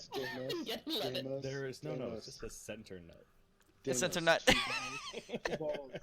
We merged through my tooth. Deimos, What? Deimos, 2 balls equal 1 nut. It could be. And that's why Deimos has one nut. Which means that the people before this thing only had half a nut. No, I just got one thing. Don't look too far into this. It's facts. But this is Farsight. This is factual evidence right now. We just found out that Deimos and Elwyn predated the gods. Well, we found out that Deimos and Ellen have one nut each. This is canon. By the way, this is canon. I might have had a lot of vodka in me right now, but this is canon. But it's powerful. It is It's now a powerful canon. nut. Oh my god, people. With our powers combined, With the Deimos. powers combined. Davis throws 1, gets 11, y'all have one nut, so never not be. Yep, they were born back then, and then someone cast that spell on them that puts you in stasis, and the trigger to release it was 200,000 years go by. And that's why they have Luminant. So, yeah. So, but just a reminder, that was the result of Deimos's or his religion check right there. Well, we learned anyway. a lot from a nat 1. So your nat 1 natted us 1 nut each. Natted it. we got one nat each. Boom. The sled begins to slow down, and you can feel the whistle of the wind in your ears as the incredible speed that you guys are traveling at rapidly decelerates. And Ikelia stops you about 15 feet from the base of this colossal, monumental structure. And she says, "Forgive me. I must pause here. This artifact, this incredible thing," she says, "it's overwhelming. I can feel it's not a power, it's essence, it's sageness. It just permeates this area. I must stop. I must rest. Please This is continue where we're without me." headed. How long has it been since we started traveling? Oh, it's been, let's see here. You've had at least a week full on the sled, plus the stops and the things that you've done. So call it 2 weeks. Alrighty. If I'm like, we could do lunch before we head in. The sled settles down to the ground and begins to recede into the ground. It just slowly dissolves into the earth below you. And soon you guys find yourselves just standing at the base of this structure. I look Akelia around. is on the ground. She's like half sitting down, both her hands at her side, just holding her body up, her head bowed low, breathing heavily, her hair just covering her face and just swaying in the gentle breeze. She's non-responsive right now. So it's the four of you just staring up at this structure. Since you said we stopped within like 15 feet of it, are there any like doors or? Are you searching for it? Yeah, just glancing around. All right, so just looking. I mean, you guys are able to see, like, on the picture, like one little stretch of it right there. That's your visible range. I mean, it's That's what I'm saying. I'm just glancing around at the base that I can see and look for any kind of stairs or door. Nope, nothing. Nope. It's sheer. It's immutable stone that has been weathered, which is a contradiction in itself. I pass along some Ambrose bark and good berries and look around for golden leaves in case Ambrose is the route. Roll I d20. smoke whatever she gives me. I touch the thing and I try to commune with it. Renly, you find no ambrose trees. Alrighty. Adis, you're smoking ambrosia. Roll a d20. You are Oh, so that was me. high. Oh, that What? was I me. ain't smoking nothing. I mean Elwyn, sorry. Oh, okay. Elwyn, you realize that this it's like smoking spinach. You end up with a bitter taste in your mouth, but The snozzberries taste like snozzberries. yeah. Deimos, you touched the stone. Mm-hmm. Okay. Touch it real good. Yeah. Sure. Yep, just touch it. The world around you, to all your sensations, grows silent, Oh shit. and you can I'm deaf. feel just kind of like the orbs in the air around you. Some of them miles and miles away. Some of them leagues and hundreds of miles away. just lightly vibrating. Did Ada say he's chilling with his god lady? I think he's trying to pretend he's chilling with the god lady till he gets back. So he's just sitting there. Okay. Oh, I was trying to figure out what I was in saying real life that, was or his either god lady. he has an anime pillow he's gonna bang right now. God. And I might want to say that's the one we're going I say either of those are probably with. equally probable. 50-50 shot. All right. Oh my goodness, those anime pillows are like, yeah, never I mind. like It's vodka Midas. Yeah, vodka Midas. We gotta have more often. This is I great. can totally feel it too. I'm like just like swaying in my chair here. Oh damn! Perfect. Drink another one. Yes. Drink another one. I asked the Luminary Beacon to wear if I have any armor left for me. I'm just wondering if those anime pillows are made of like waterproof material, because otherwise they You get all really soaked and wanna know? crusty, You know what? You know what? For you, I'm gonna like Google sticky this right. and like crusty. Just for your peace of mind, Midas. Anthony will have an answer for you. Give me 1 second. Yeah, let me. Oh, what is this I'm finding right here? These are disgusting, and I feel very bad about myself by searching this. Oh. It's like that time. It's like that time we were googling pictures of like muscular cat women. Oh, When we that was googled that. disgusting. You remember when we googled that? That was fun. I liked it.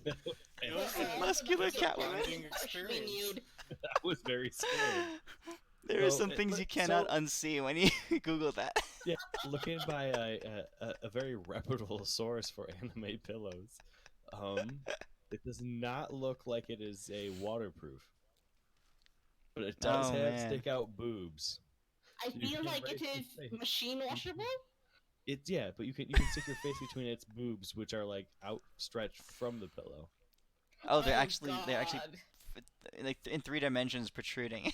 Yes. Why? You're Oh no, welcome. I don't need to ask why. I'm like, if there is a demand, it will be met. Oh, I will tell you why. Have you heard of motorboarding? No, I can't even talk. You really can't. Yes, Oh science. my goodness. Science. I think we deserve Anyway. inspiration. I Just joking. realize Yeah, this is sure. like touching- We're fighting for inspiration. Inspiration for Damos. I don't know if I've ever given out inspiration before. Inspiration for Damos for googling that. All right. I'm I feel like immortal, as guys. he's touching the stone, and as he's touching the stone, like all he hears are giggles. Yeah. The first time I touch the stone, like the search gets really weird really fast, but I try to reconvene off of it. Adis, you missed all of it. Never mind. We had fun at your expense. It's not really at my expense if I'm not here. Totally at your expense. By the way, the timer shows that Adis was gone for exactly 2 minutes and 39 seconds. No, I'm just joking. Oh my That's- god. Anyway. Okay. So is Damos, Damos you done having touch his hentai dream? you touch the sphere, the statue, and the spheres all around you. Some of them close by, small and large, colossal and minuscule. Some of them hundreds of miles away. All it's almost as if their natural presence, their natural harmonics align, and you can hear just kind of echoing and slightly vibrating in the world around you, and in the silent, almost completely indiscernible air. A whisper, Bluetooth audio. a thought Whisper. just kind of plays shit. through. And it's like you triggered something, and all of you guys hear this at the same time.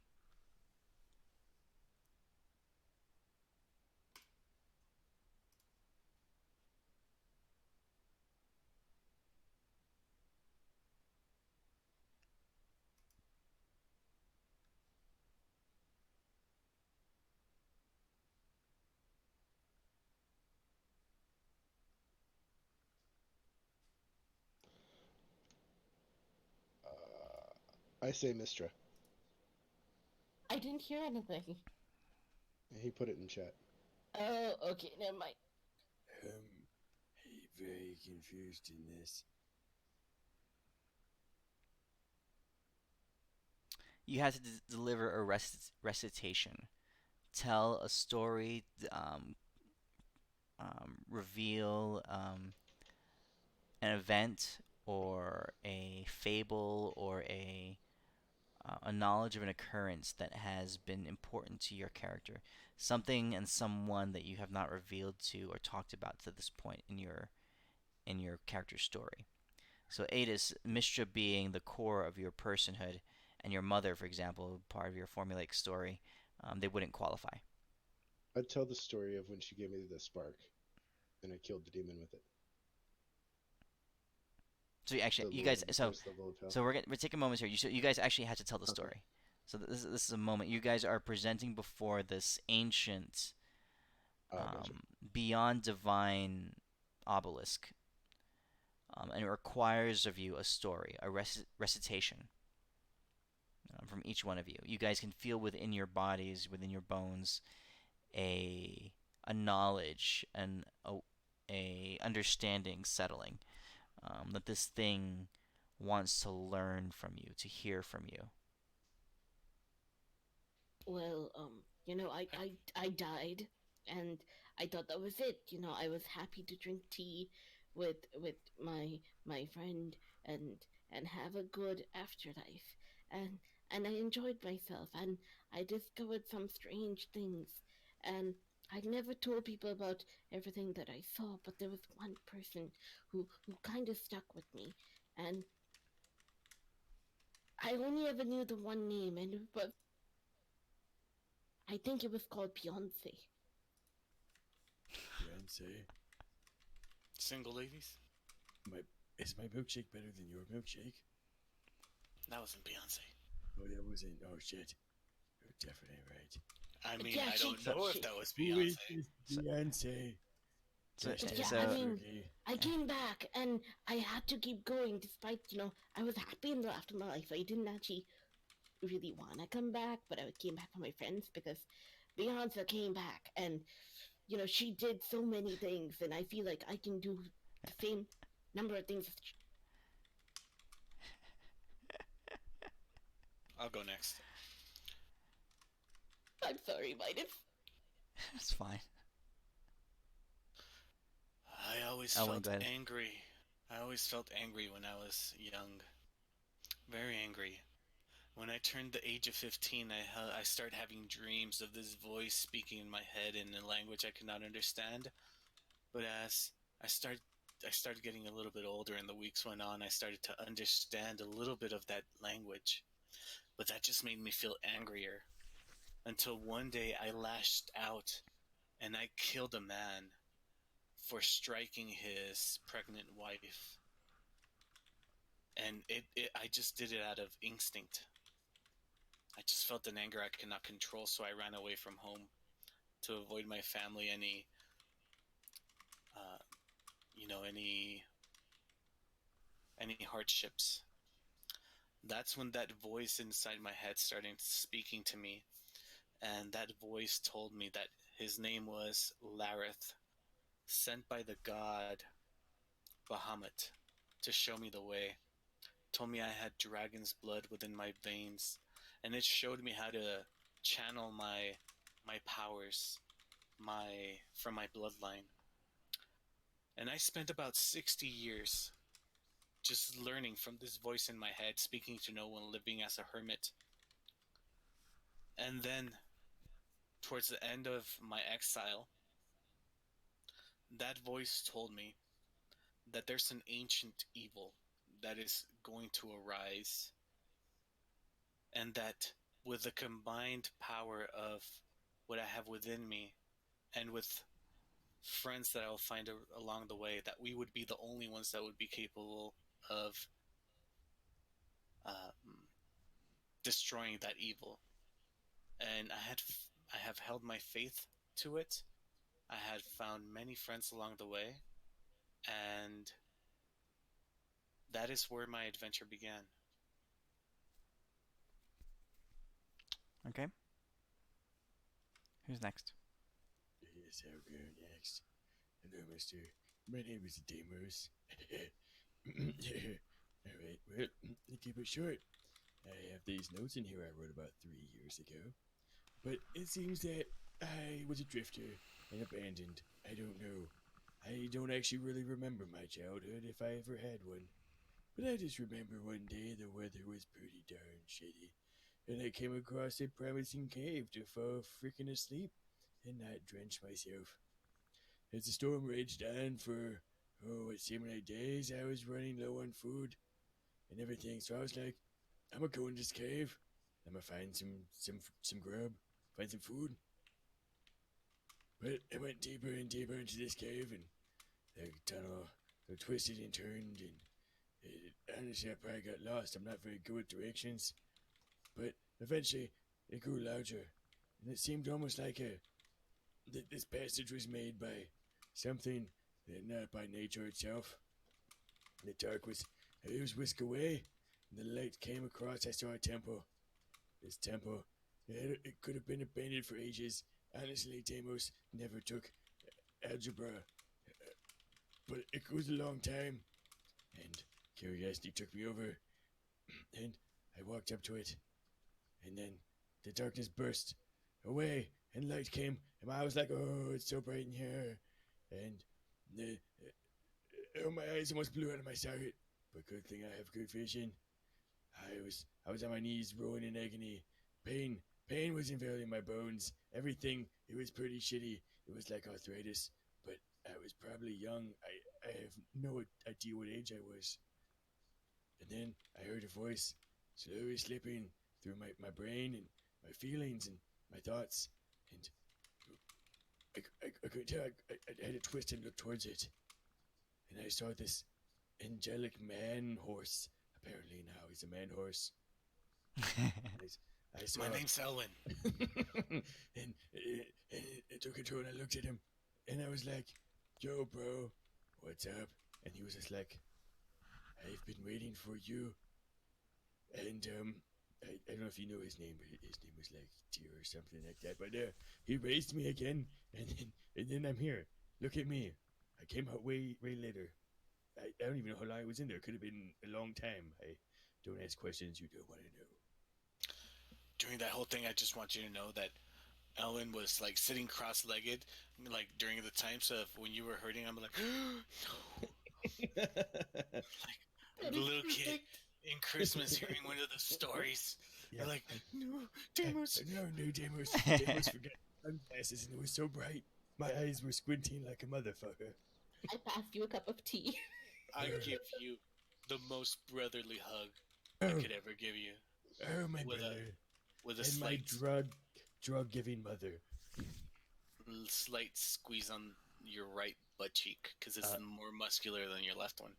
It's kind of weird how that happened. I actually, Damos wants to look into like his workout routine, why his right butt cheek is slightly larger than his left butt. We'll come back to that later. It's definitely a dominant butt. We'll have to launch a full-scale investigation. That'll be a full session. Full scale. That's This is gonna be probably a full session. This is gonna be like a full arc. Okay. That's probably Story the arc. butt cheek that you favor when you're sitting. That doesn't make sense. What That's too simple. are you talking about? You can know things like this. This transcends time and space itself. I'm All right, enlightened. Ada's your turn. All right, so a story we haven't talked about before, huh? All right. And a story and touch a story of an individual, a person who gave you inspiration. Well, since I don't know the name of this person because you deleted or are hiding my note of my backstory, so I couldn't reference it. But Did I? I didn't do anything like that. yeah, it's not there anymore. It's not in the notes anymore.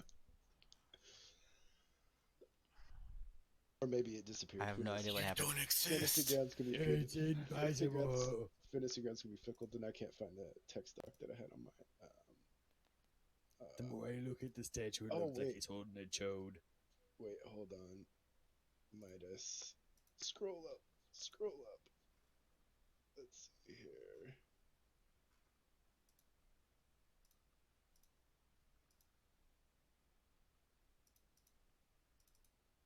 did email it to you. I wonder why it's not still in my email. Oh, oh well. Anyways, Your I backstory? know. You emailed it to me a long time Yeah, ago.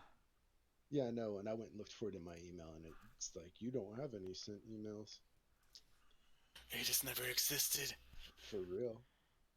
Oh, here I have it. Oh, you do? Um,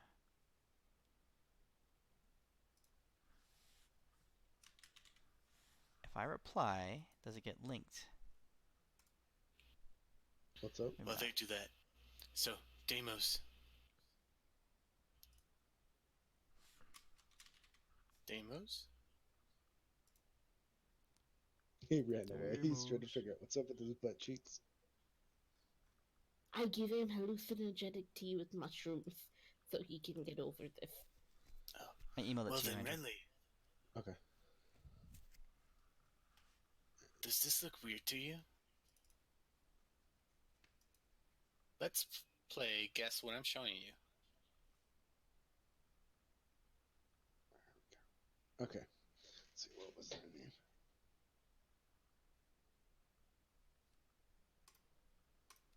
Guess what you're showing her? I don't know if we want to talk about that. No. Okay. Okay. All right. I had it. All right. I'm ready whenever you are. Go ahead. All right. So I will tell him. Despite my appearance, unlike many humans, I'm actually considerably older than a couple of centuries. When I was younger, about I think 16 years old, my master, um, Ariora, had gone into town for business, and I was a student of hers of the arcane arts. And while she was away, I decided I was going to go snoop through books in her shelves that I wasn't supposed to. And I uncovered an ancient tomb um, that contained power far beyond my ability to comprehend. But I opened it and I read it anyway. And because of this, I was cursed.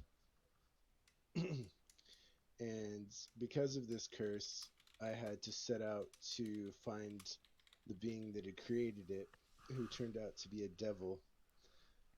This resulted in me and my friend here, and I'll point to my magic carpet. My friend Sifa, ending up being trapped in hell for 200 years until these fine folks here came along, and that is what has brought me to where I am today. That's the best I got. Okay. So you were talking about your carpet. Yeah, my carpet. My bestest friend who's been with me through everything, actually. How did you spell your carpet's name? Seffa. Okay. The bestest friend I've ever had.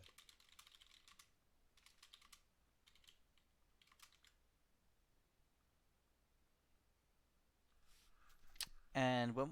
So just out of character, when was the last time you saw that carpet? I forget. You do have it with you? I have it with me. We got Okay. separated for a little bit when the witch took my shit, but I got her back. I think Deimos took a shit in it. He most certainly did not. In my defense, it was I thought it was carpet. She would literally smother your face. Well, she smothered my butthole. Could have thought it was my face. It's pretty good looking. You have a very fine looking Okay. butthole. Very fine looking. Okay.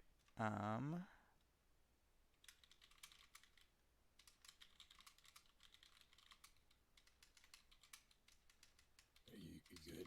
You don't need more secrets, do you? Not that I'm willing to tell you. Tongue to statue here. Okay. Oh. All right. So then, the silence around you is deafening. The statue stands completely immobile before you.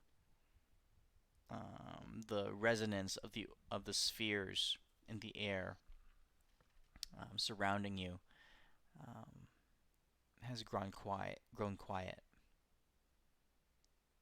And you see emerging from the stone of the surface of the statue in front of you, just slightly, just tracing its way through the the carving, the statue itself, the surface of its stone, the faintest of textures just rising up in the stonework itself. You see these words formulated, written in every language and no language, but completely understandable to you.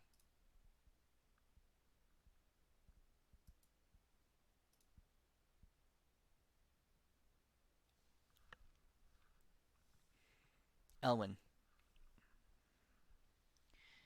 as you read the words inscribed in the stone, you feel yourself falling through the rock below your feet.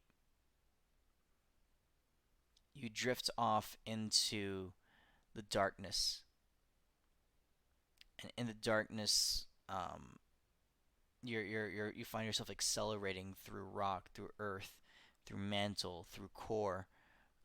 The fire around you, the heat and pressure around you growing and surging. You feel your body just beginning to close in on itself. You huddle into a ball.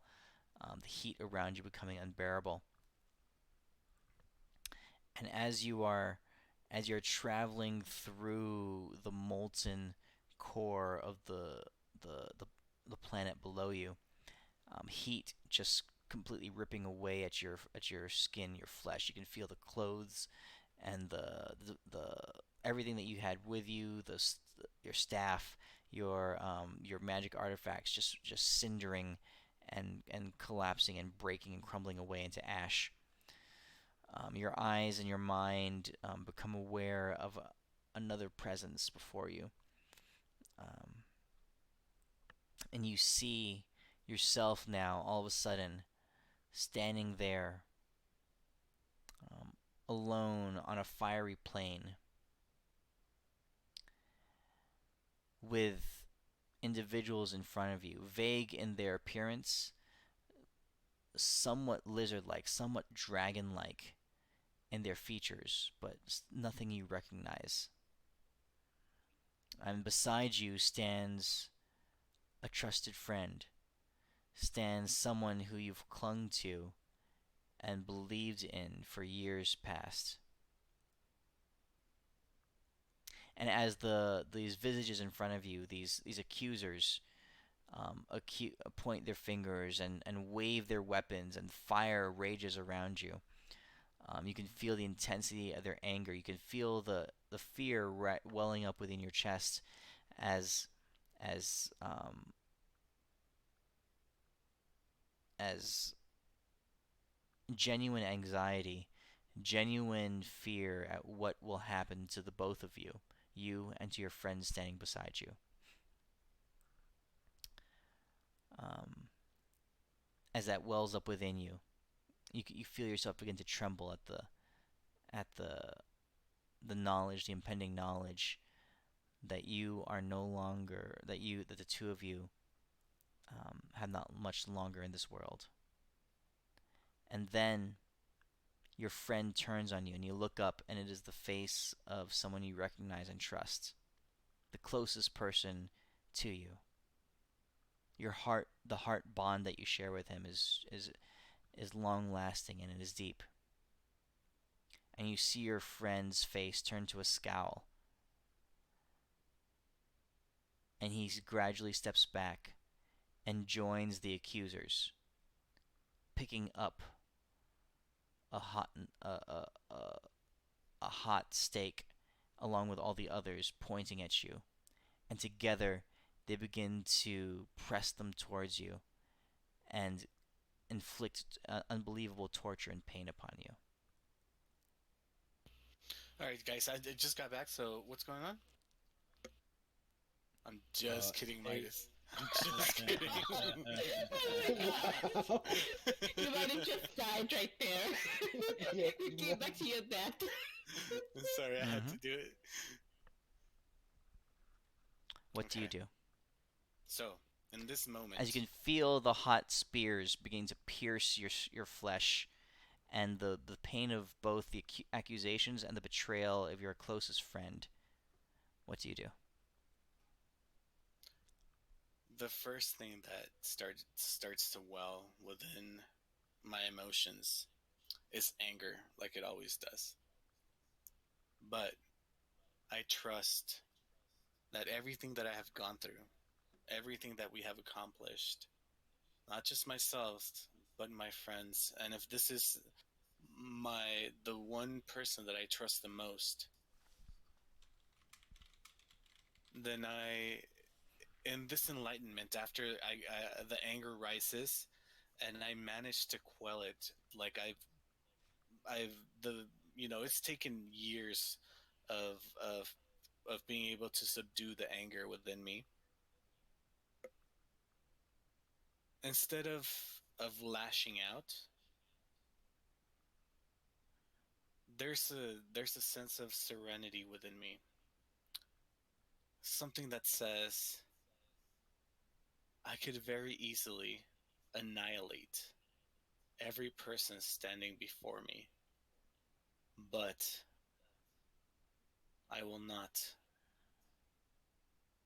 The more pain that they cost me, the more that my resolve strengthens and quells that anger, knowing that it would be a greater evil in retaliating against these people than for me to endure the pain, knowing that if it ever comes to a moment of death, if it's between me and this multitude of people, the greater good, what the hero would do would be to let it happen, knowing that I have done more good in this world than I have done evil, and I accept my fate. Okay. Especially being my best friend, I would definitely, so I would sacrifice myself to save my friend's life. So yeah, I would succumb to whatever, and I would quell the anger within me. Okay. Renly,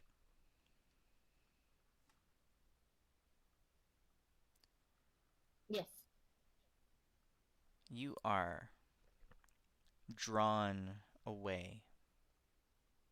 You find yourself a child, a young adolescent, surrounded by harm, surrounded by danger. You find yourself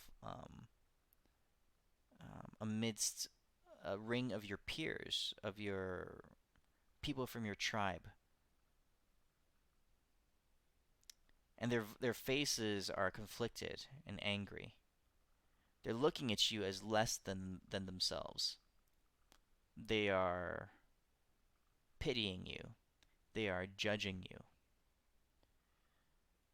They are criticizing you for your inefficiencies, for your weaknesses. Small, slow. You are not as beautiful as they. You are not worthy of being amongst them.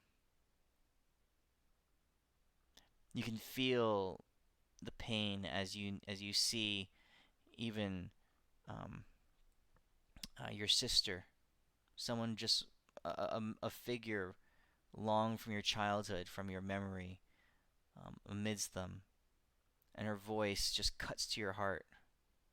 You never were good enough. What do you do?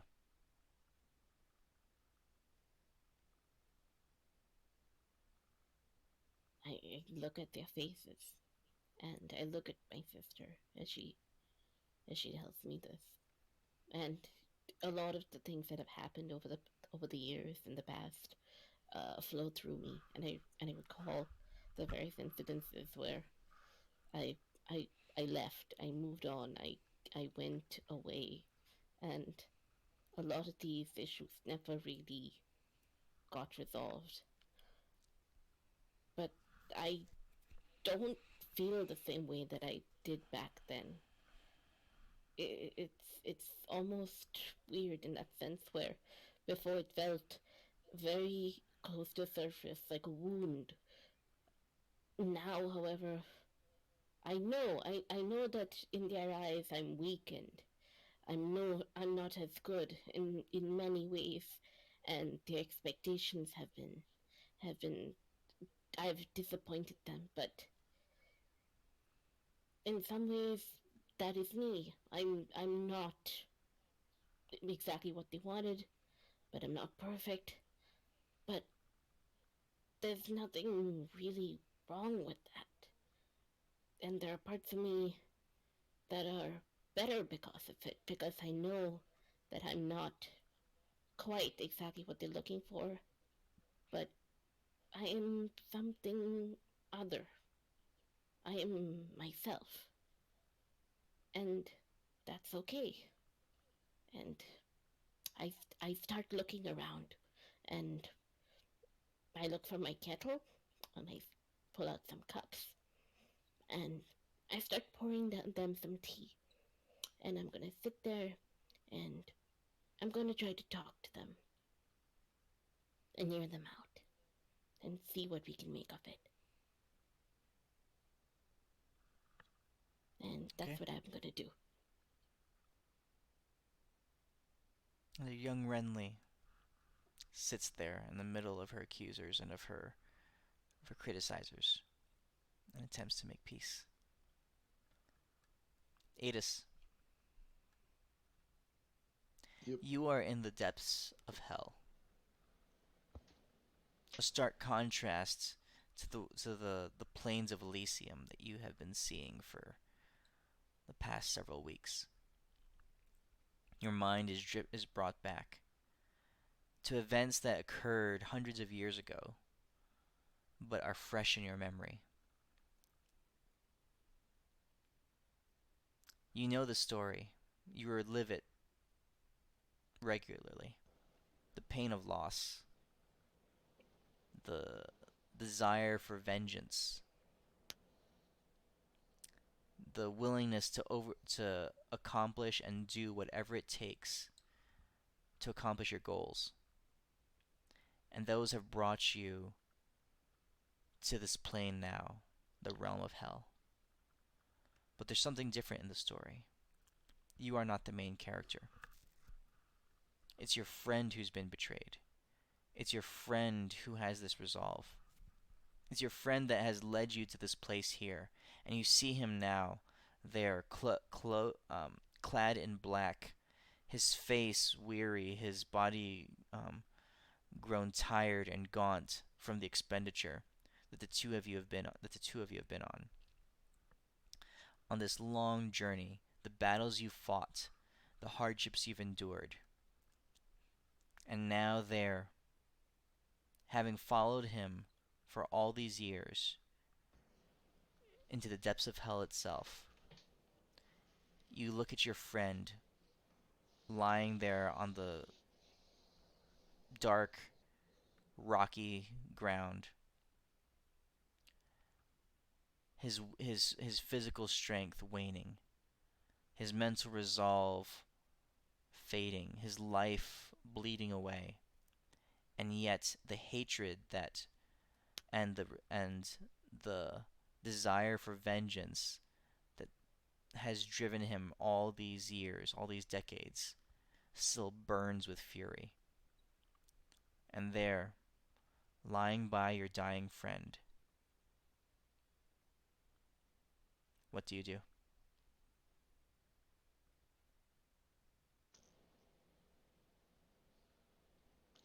So the friend's lying on the ground dying, and I'm like there next to him, right? Yeah, you're kneeling down next to him, watching Uh-huh. him fade away. Him still voicing his eternal hatred.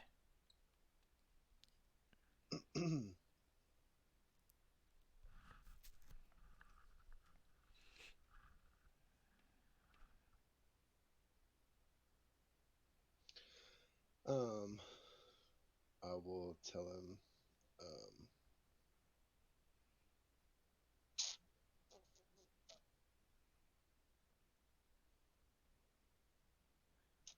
that I will pick up this torch for him and I will carry it on and see his wish fulfilled. One sec. Got some in my ear, sorry.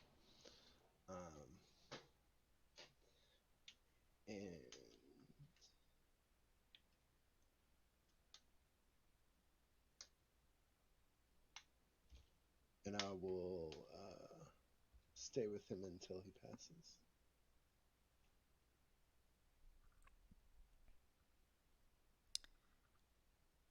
The wave of conflicted anger and sorrow. You can feel it passing over you as the minutes tick by.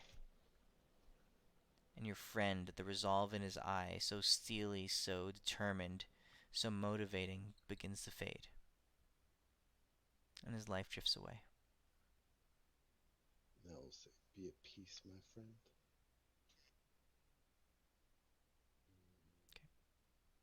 Alright. Deimos. Yes. Sorry, I'm reloading Fancy Grounds. My cat decided to step on my power button. Blasted cats. He was just like, this seems like a great place to stick my paw. She cut it off. Is it your cat or is it your wife's cat? They're freaking mine. No matter what she Gotcha. says. Gotcha. So you really do have cats. Alright. Mm-hmm.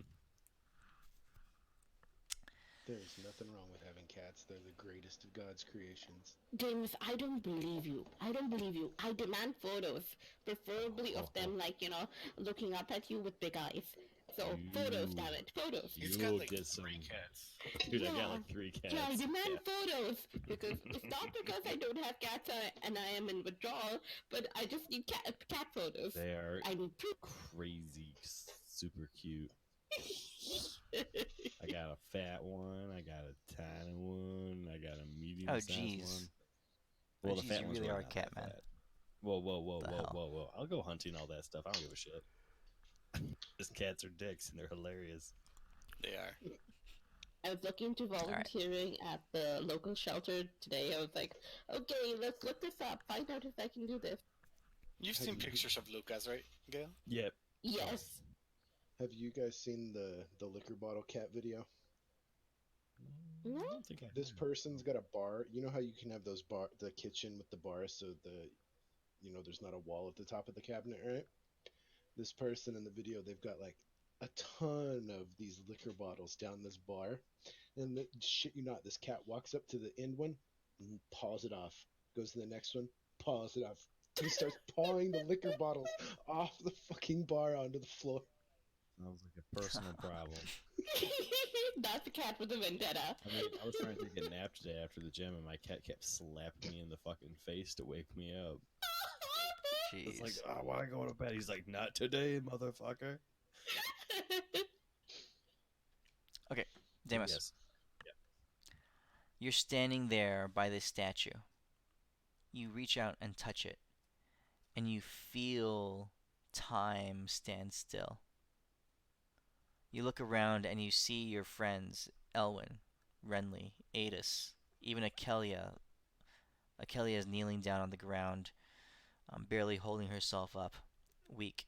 The rest of your friends are transfixed on what you're doing, your hand touching the statue, but they're all frozen in time. And there, you're still looking around. You can feel the air breathing in and out of your lungs. You see the passage of time suddenly accelerate. You see rapidly yourself, and you feel it. You experience it all as in a brief surge. You and your friends progressing together, scaling the heights of Mount Celestia together, defeating the hordes of demons, casting Asmodeus off the top of Mount Celestia itself together, establishing a new realm, a new order together. And as the years go by in this new world, and as the eons pass, you watch yourself grow old. You watch yourself begin to diminish, and the following generations rise up before you. And you see the children and their children's children grow up and move on until you realize that you are on the material plane, old, hobbled, a shadow of the person you once were.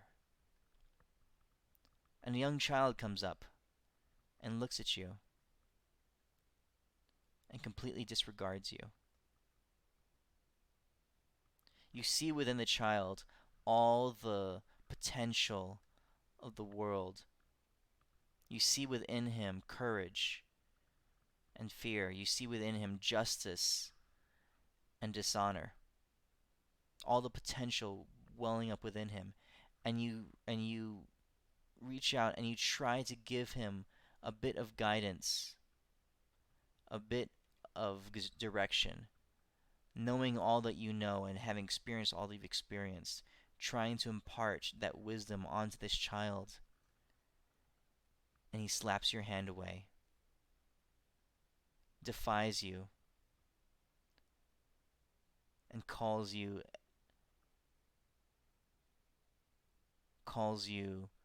an out of touch, irrelevant old man. What do you do? Kid, I respect what you just did. 'Cause I'm Deimos, just an old man. Crazy old man like you see in any B-rated action flick. But like any old man in a B-rated action flick, I always have a pamphlet that leads you onto the right path. I'm gonna put this right here. This pamphlet with Tempest on it and other things that have knowledge. And if you want to read it, you can. Get cool powers, you can. But if not, go on your way, kid. It's okay. It's your life to live. And this is time for Papa Deimos to finally take his time off from lifting.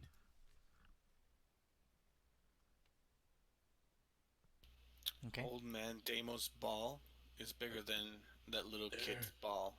First off, kid, don't ever disrespect my bow. My bow would crush your mom. Your mom would want to step up to Deimos' ball. But it's okay. We won't worry about that.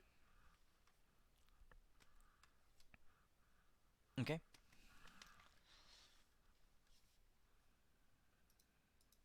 That being said, kid, if you become a top god, when I get reincarnated, I'm gonna beat your bitch ass, and I'm gonna take your spot, you son of a bitch. Get him good. Get off my fucking punch, you bastard. I think the kid crushes you want that. Here, take this pamphlet. You actually might want it. I need a decent fight when I regain god powers. Grow a ball. Oh, ball, you do freak Go ball. son of a bitch.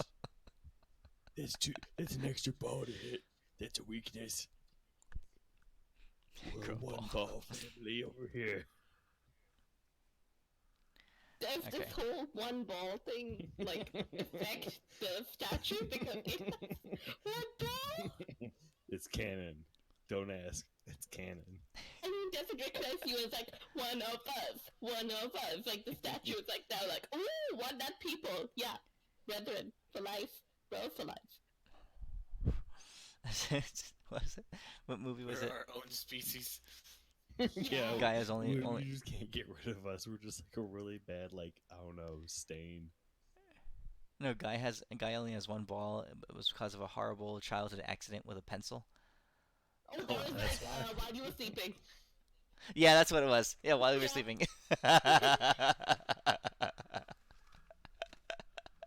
Oh, I can't believe you knew that. Because I was really young when I watched it. I was like, what? I was right. Yeah, traumatized for my It's like- people. That's like my favorite romantic comedy. A guy that only got one ball because of a sleeping accident?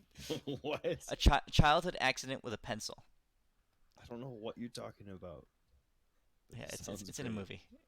It's a Sandra Bullock Yeah, movie. while Anyway, he was in a coma, she's like, yeah, I'm his girlfriend, and they're like, prove it, and she's like, yeah, he has one testicle because the other one was in an accident with the pencil when he was young, and they're just like, okay, we need to check. And Yeah, they had to that's check, so- what we did. so his mom goes and checks the coma body.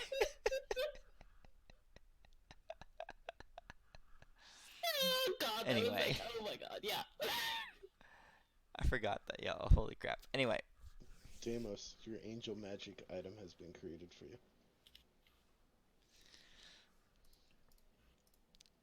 What angel magic item? It's on the parchment for you. Oh, parchment. Oh, it's you do I the don't have the parchment. parchment up anymore. Hold on. I'll link it. What did you do? What did you draw? What are these? Oh, most of that's all you. Mine's on the bottom. Yeah, what? They look like maracas. They look like moobs, maybe? Nah. I don't It's know like what an that is. I abstract can't tell what it is. painting with like, If I had to guess, it's two Looks like a flump. that has a circle over the shake weights. No. Looks like an alien with This very this heavy- goes Guess this again. goes between your legs. Your Okay. legs go through these holes. This is the demon dong. This and the other two things are the big cones. You pull it So- out Oh, like it's tidy an whities. overhead view. It's an overhead view of the. Okay, so you're where the legs go in, but you didn't draw the dick yet. Yeah, Looks that's like the a pointy thing, not squid the front. Pokemon. All right. Oh. Anyway, we can't see the dong. this Oh, is very really? abstract Okay. painting, y'all. Okay, moving on. It's pretty abstract. This is very abstract. That looks like Squidward. Anyway. Squidward now. Anyway, all right. So let's get rid of that. The Okay. So we're echoing amongst the spheres around you.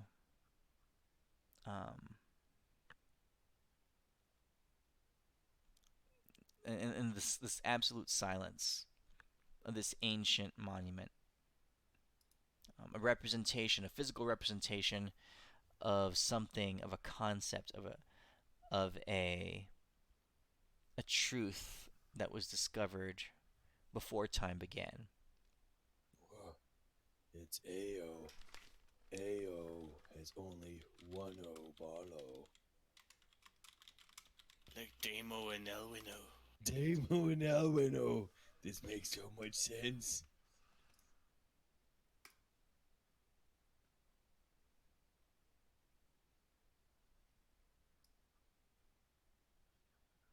Does he show us his one testicle? No. Like normal people? You have to tell us also a secret, Mr. Statue. The sphere in its hand, held at its waist, maybe slightly lower than its waist. Just looking at this Oh. picture, it's hard to tell its anatomy underneath that robe. Just damn pervert. That's what this guy is. It's like it's like he's sticking it to a small watermelon or something. But It's gotta be a dude. Because you can't see his boobs through the robes. And if you can't see the boobs through the robes, then you're not really a real woman. Mm-hmm. He has way too much clothing on. We all know that women wear They get a higher armor class with less armor they wear, right? You know that Yes, you know that's That's that called Yeah. beauty class. That's It's called beauty class. science. It's science. Look No, at me, I'm a when scientist they too. use BC instead of AC when they don't have armor It's freaking weird. A guy has to wear a tank, but the girl can wear one just tiny little piece of cloth around her vajayjay. You do realize that as soon as a girl like puts on more armor, her AC reduces, so she's forced to wear less. AC goes down Just like definitely. it's meant to. Nature works its wonders in that way. It's natural magic, This is a natural armor, man natural armor universe. class. Yeah, it's evil So and mean. so this picture here, you know that SNL musical, or skit, the Dick in a Box. Yep. This guy's like a dick in an orb, or dick in a sphere. That's I great. got a dick in a sphere. Oh shit! I just thought of it. You know why girls that wear less clothes have high armor class? Because the more clothes they wear, the more people want to hit them to take their clothes off. No, this is science. I'm pretty sure there are Science. Japanese video games that are built around that concept. There No, are. the more clothes they have, the less flexible they are. Come on now. I mean, you have to understand, this girl who weighs 120 pounds is still the same muscle mass strength as a man who Oh, weighs yeah, yeah. 473 pounds of pure muscle. Oh, yeah. Also with You can bench press bionics. him and He can yeah, bench like press flip him and body slam him and 14 trucks. But this girl who weighs 113 pounds can barely sometimes beat the shit out of him. Oh yeah, because he can't Anyway. stop staring at her chest. Science. so Is the this what we're seeing in the beyond? Science. the sphere the sphere kind of like unclouds. The sphere in its hand, held at its crotch, just comes alive with light, and you realize that you're looking into its crotch, but also in this in the sphere. Oh god! Oh, I'm so hard to choose this picture. That's right. Fuck you, Matt Lauer. It's science. Take it. Take It's that. Matt Lauer. Nova channel. You guys can see. So the vigils allowed you to view the planes below. This allows you to gaze into that which is beyond you. It allows you to look up into the pinnacles of the mountain itself. Does it let us see down to all the other major overruling planes, like the pits of hell? The vigils you can abyss look stuff? everywhere else, but the Beaconary, the Luminant Beaconary, allows you to look up to that which is unattainable, that which is Okay. of a higher order than yourself. So you can look up to Mount Celeste itself. Now it's like looking through a porthole, because on the picture, this is your viewing area. So So we're looking right at his. Let me see. We're that not just for you. looking at his crotch, we're looking into his crotch. We don't Yeah, have to it- lick it- it or anything, do we? no. You gotta blow You're on really it? small. You guys are like all the way down here. I mean, So we're like And you're thunder super, growth super on his crotch. Okay. We're Yeah, like, yeah, we're you're all like the way the down there. size of we're like the If size I was of one him, I'd pixel. make people lick it. Yes, it sounds respectable. But show us the top of the Mount Salamasters. Are you sure Okay, so you you don't want to- look for your Show god? us. Oh shit! I Show say, the deafest motherfuckers. Show me jam. Yeah, Mister. Check into statue. hold on. Shall we take it? I give Deimos a wedgie real quick. Oh fuck! There's Hey. still shit in there. No, I cleaned it out. Oh, thank goodness. Still. that was a whole 10 minutes ago. This shit has repopulated. Oh my god. I'll get to it real quick, Deimos. Hold on. I think of Bahamut. I want him to show me Bahamut. Nice.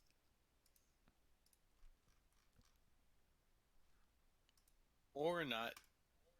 No, Up no, to you're you, good. Midas. I actually have Can this. you wrap your habits? Shit, color changing.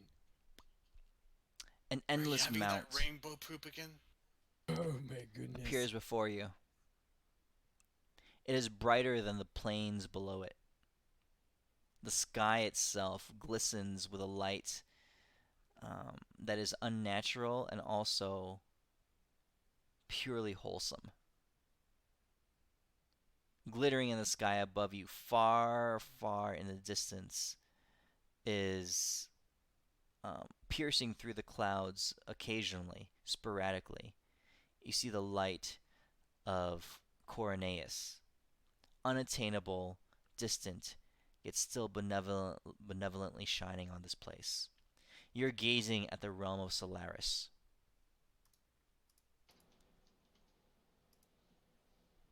It is a whole world made of a mountain. The sides of this mountain are steep and jagged, but there are traversable paths along it. The air is warm, the sun is bright and shining, but not harsh and beating.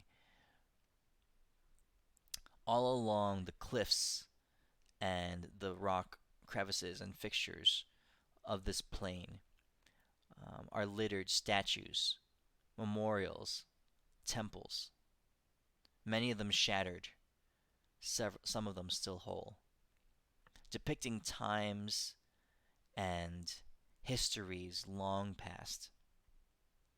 Around the mountain fly innumerable winged creatures, dark and swarm-like.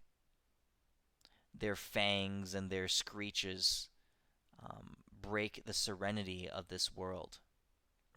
And littering the base of this mountain, the bones and feathers of slain celestials, rotting in heaps as their stench rises to the skies above. Swirling in the orb through this window that you're gazing at, the perspective changes and you begin to look upward, scaling up this impossible mountain to the peak. And at the summit, chained and broken, is a dragon. A dragon of silver and fire. A dragon of nobility and grandeur. A dragon chained and broken.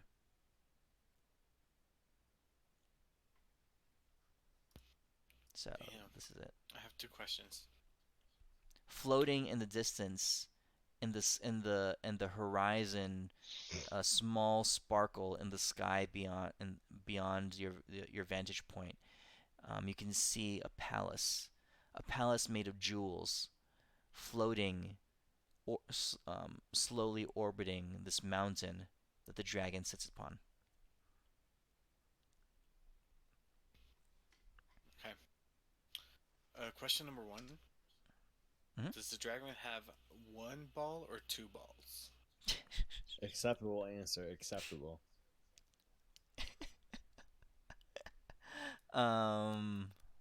Let's see. From this perspective, you see it. Roll a d20. Okay. I love rolling d20s. Mm. Okay, you can catch a glimmer of a dragon, a silver, godlike dragon testicle. Yes. Testicle. You see just the I one. high-five Deimos. It's clipping in and out of the frame. One of us. And Whoa. as you turn the frame, as you tilt, you realize there are like 6 others behind it. No. No. Blasphemy. Slash their heads. Blasphemy. I like that. Blasphemy. That's only pretty one. good. Only I one. mean, so many heads. One testicle to rule them all. Dude, that was awesome. Oh geez, look at this picture. Like this picture he linked. Shit. Okay, so alright, so you're looking at the. All right, so who said that? Elwin, was that you? You look for Bahamut. Yeah. Okay, so you are viewing at the plane Solaris. Okay. Ooh, so he's in Solaris. Ooh, let's work our way up there. Rose, my All right, god. who's next? Let's do it. Someone else gets Tempest? the. Tempest? Hey, who's that? Tempest, I heard he's having some issues with a bunch of people doing just being dicks. That monkey looks so fucking relaxed, dude. Yeah, no, he's just chilling. Show me that friggin' Tempest is Okay. also. Don't worry about it. Never. I'll ask you everyone later at some other point in time when you reach her. Dude, I'm gonna save this picture and use it as a monster later. Yes, please. The Okay, so Deimos, you see the sphere shape and change, and then an image begins to come through. You see vast plains and savannas that span the entirety of this world, of this realm, and the realm is massive. It's larger than Elysium itself. And instead of mountains, there are majestic citadels and huge black spherical domes that dot the sky and fill the plains below. Off in the distance, you see a glistening, bright, and brilliant city, the city of Imperia, known as the City of Tempered Souls. It's on the edge of a cold mountain lake, in the shadow of the Mount Celestia, that sitting in the shadow that Mount Celestia casts upon it. And in this realm, um, this silvery platinum heaven, also known as Nirvana, you see war. You see the front lines of an eternal celestial battle. These glittering plains and savannas are covered in gore and in death, as angels and demons clash in the fiercest, most heated points of battle. Gods themselves, a few of them, small in number, bring to bear every ounce of their divinity in desperation against the endless hordes. And rising up amongst this swarm are beings, clawed, fanged, shell and scale, tentacle and talon, um, accosting and assaulting the divine city of Imperia. This is the realm of Nirvana. It is the front lines of the war. Well, they haven't made it all the way to the top, but oh shit. All right. Adis and Renly. Who's next? Are you ready, Renly? Not yet. Go ahead. So this thing can only look up, or it can look anywhere. It looks up. It looks to that which is beyond your grasp, beyond what you can attain.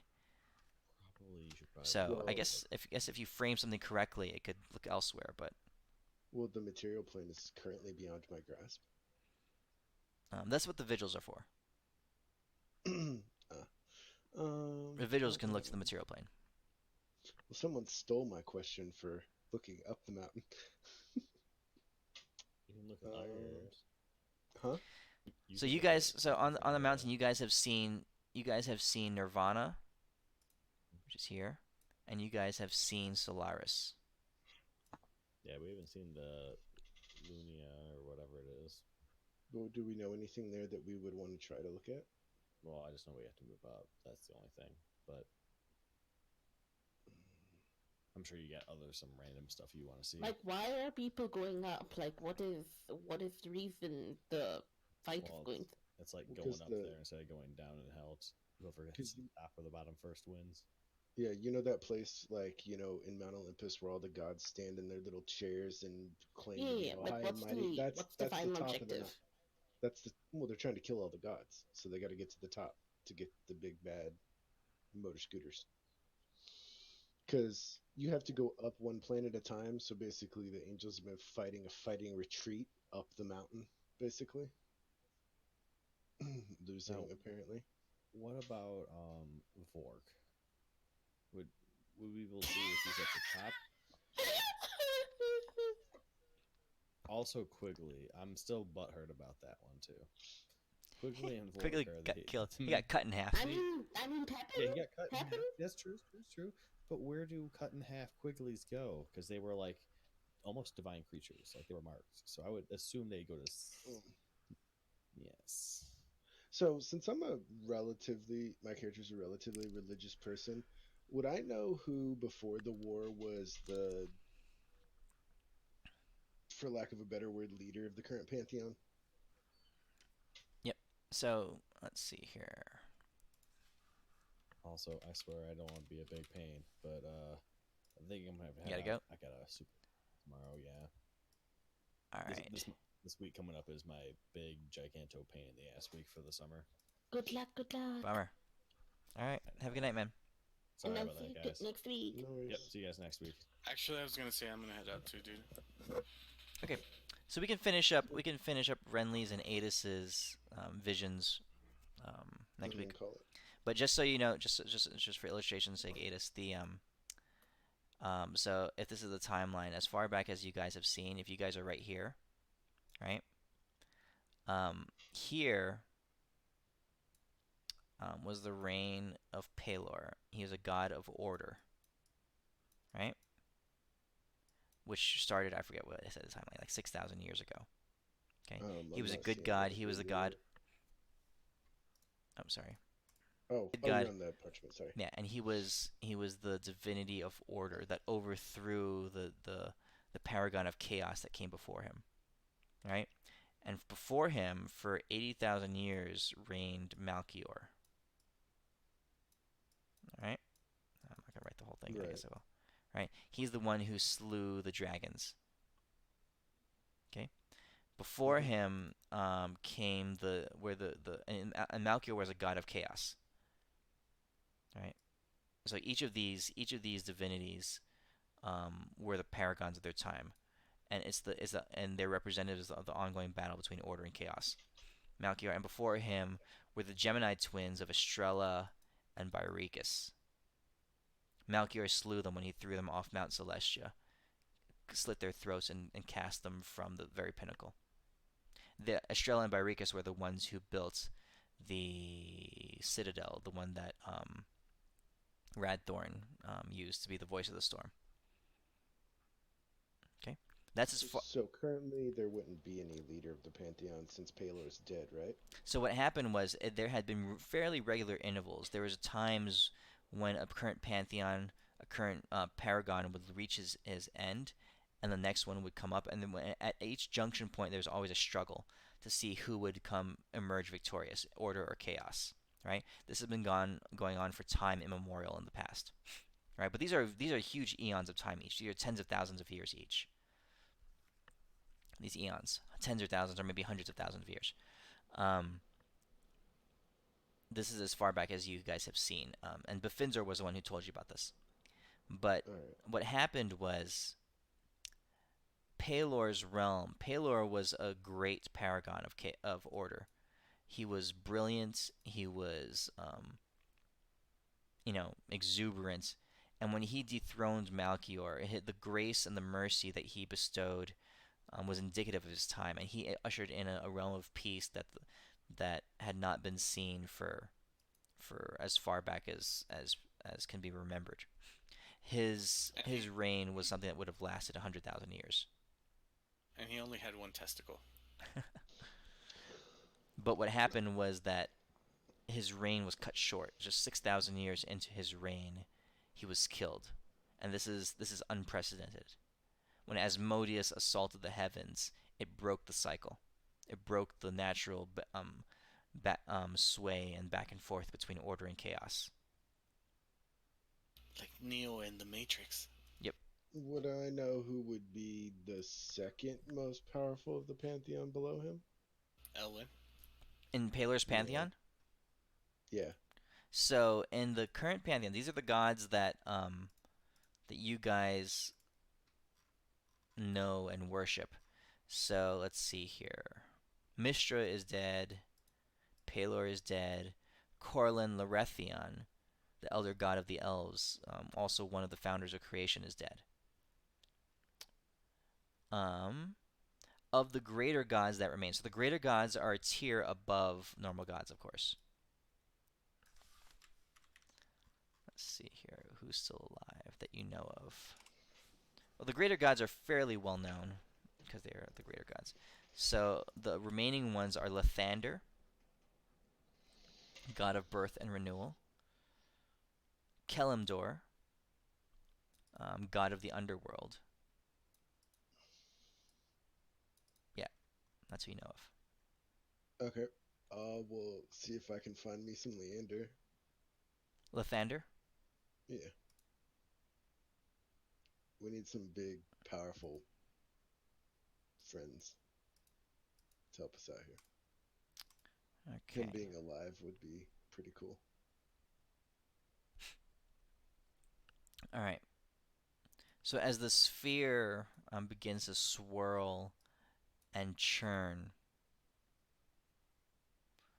your vision is ascending. So you can sort of tell where you're looking through. You can see as you skim over the oceans of Lunia, up the rocky mountainous inclines of Solaris, over the pearly plains of Shahakim, and into the grasslands. Wait, what's Arcadia?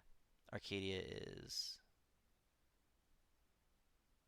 the cloudy and fog-born realm of Arcadia, up through the plains and the savannas of Nirvana. As you pass through here, the vision becomes harder to discern.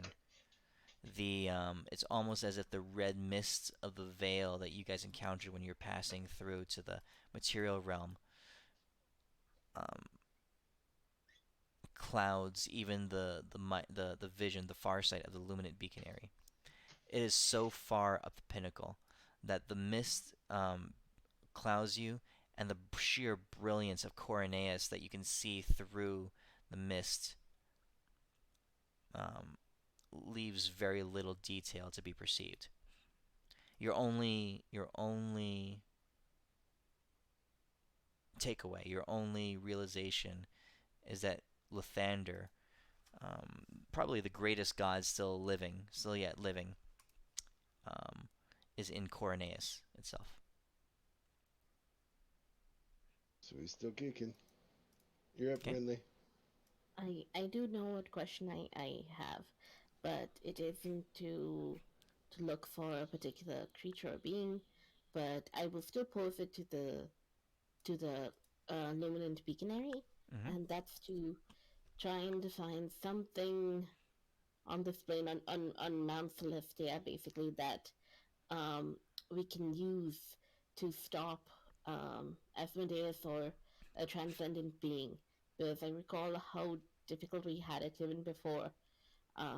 So something we as awakened ones can use as we journey up to help against stopping Asmodeus. We Yeah. need a weapon to rend a soul. I don't know if it's even a weapon. I feel like maybe it might be a power, maybe it might be a person, maybe it might be a solution, some insight. I don't know. So I just asked that question to the Luminant Beaconary if it has an answer on the mountain. Okay.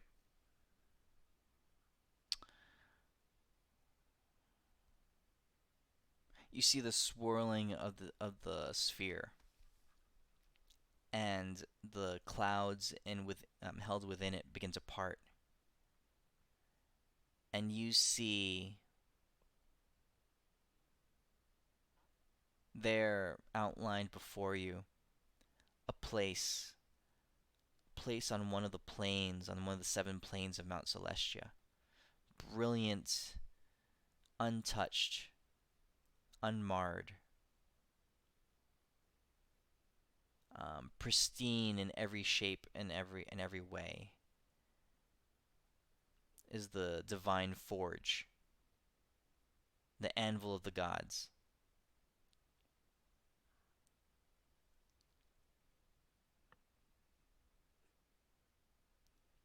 I ask a question, and that is, can you zoom out a bit so we can see where it's at?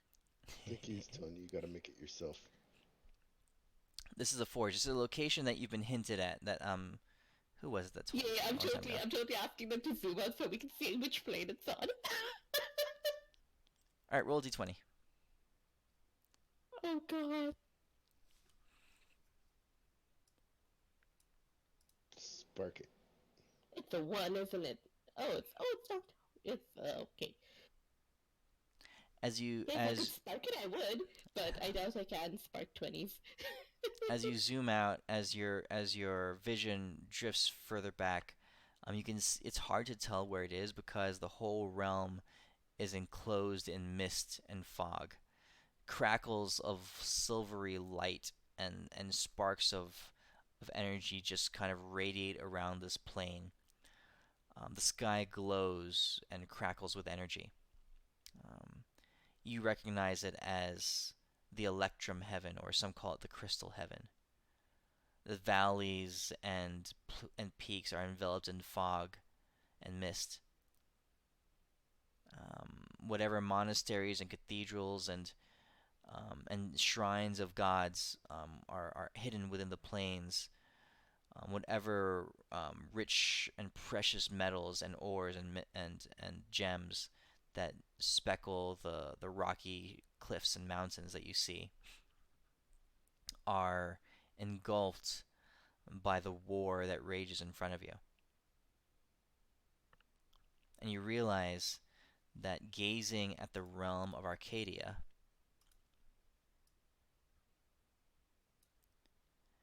that this battle between the heaven in the heavens spans 2 full celestial planes, each one of them infinite in themselves.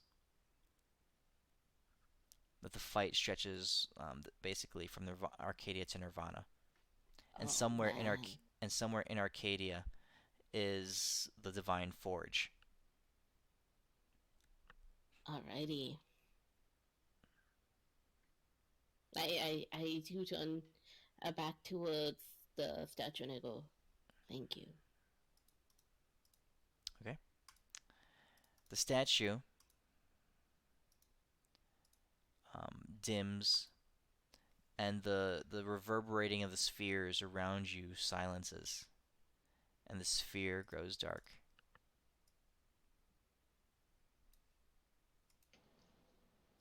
All right. That's where we'll Alrighty. end our session for today. Alrighty. Woohoo! That was awesome, Midas. Cool. Got some good infos. Yeah, it was a lot of fun. Thank you. Yeah, Are I you think so. recovering from the vodka? Yeah, I'm more myself now. So. But it was a blast. Feel free to repeat it next week. Sure. Sure. All right. Have a great night, guys. I'll see you next week. See ya. Night night. See ya, man. Night. Take care. Gail, you're good for tomorrow?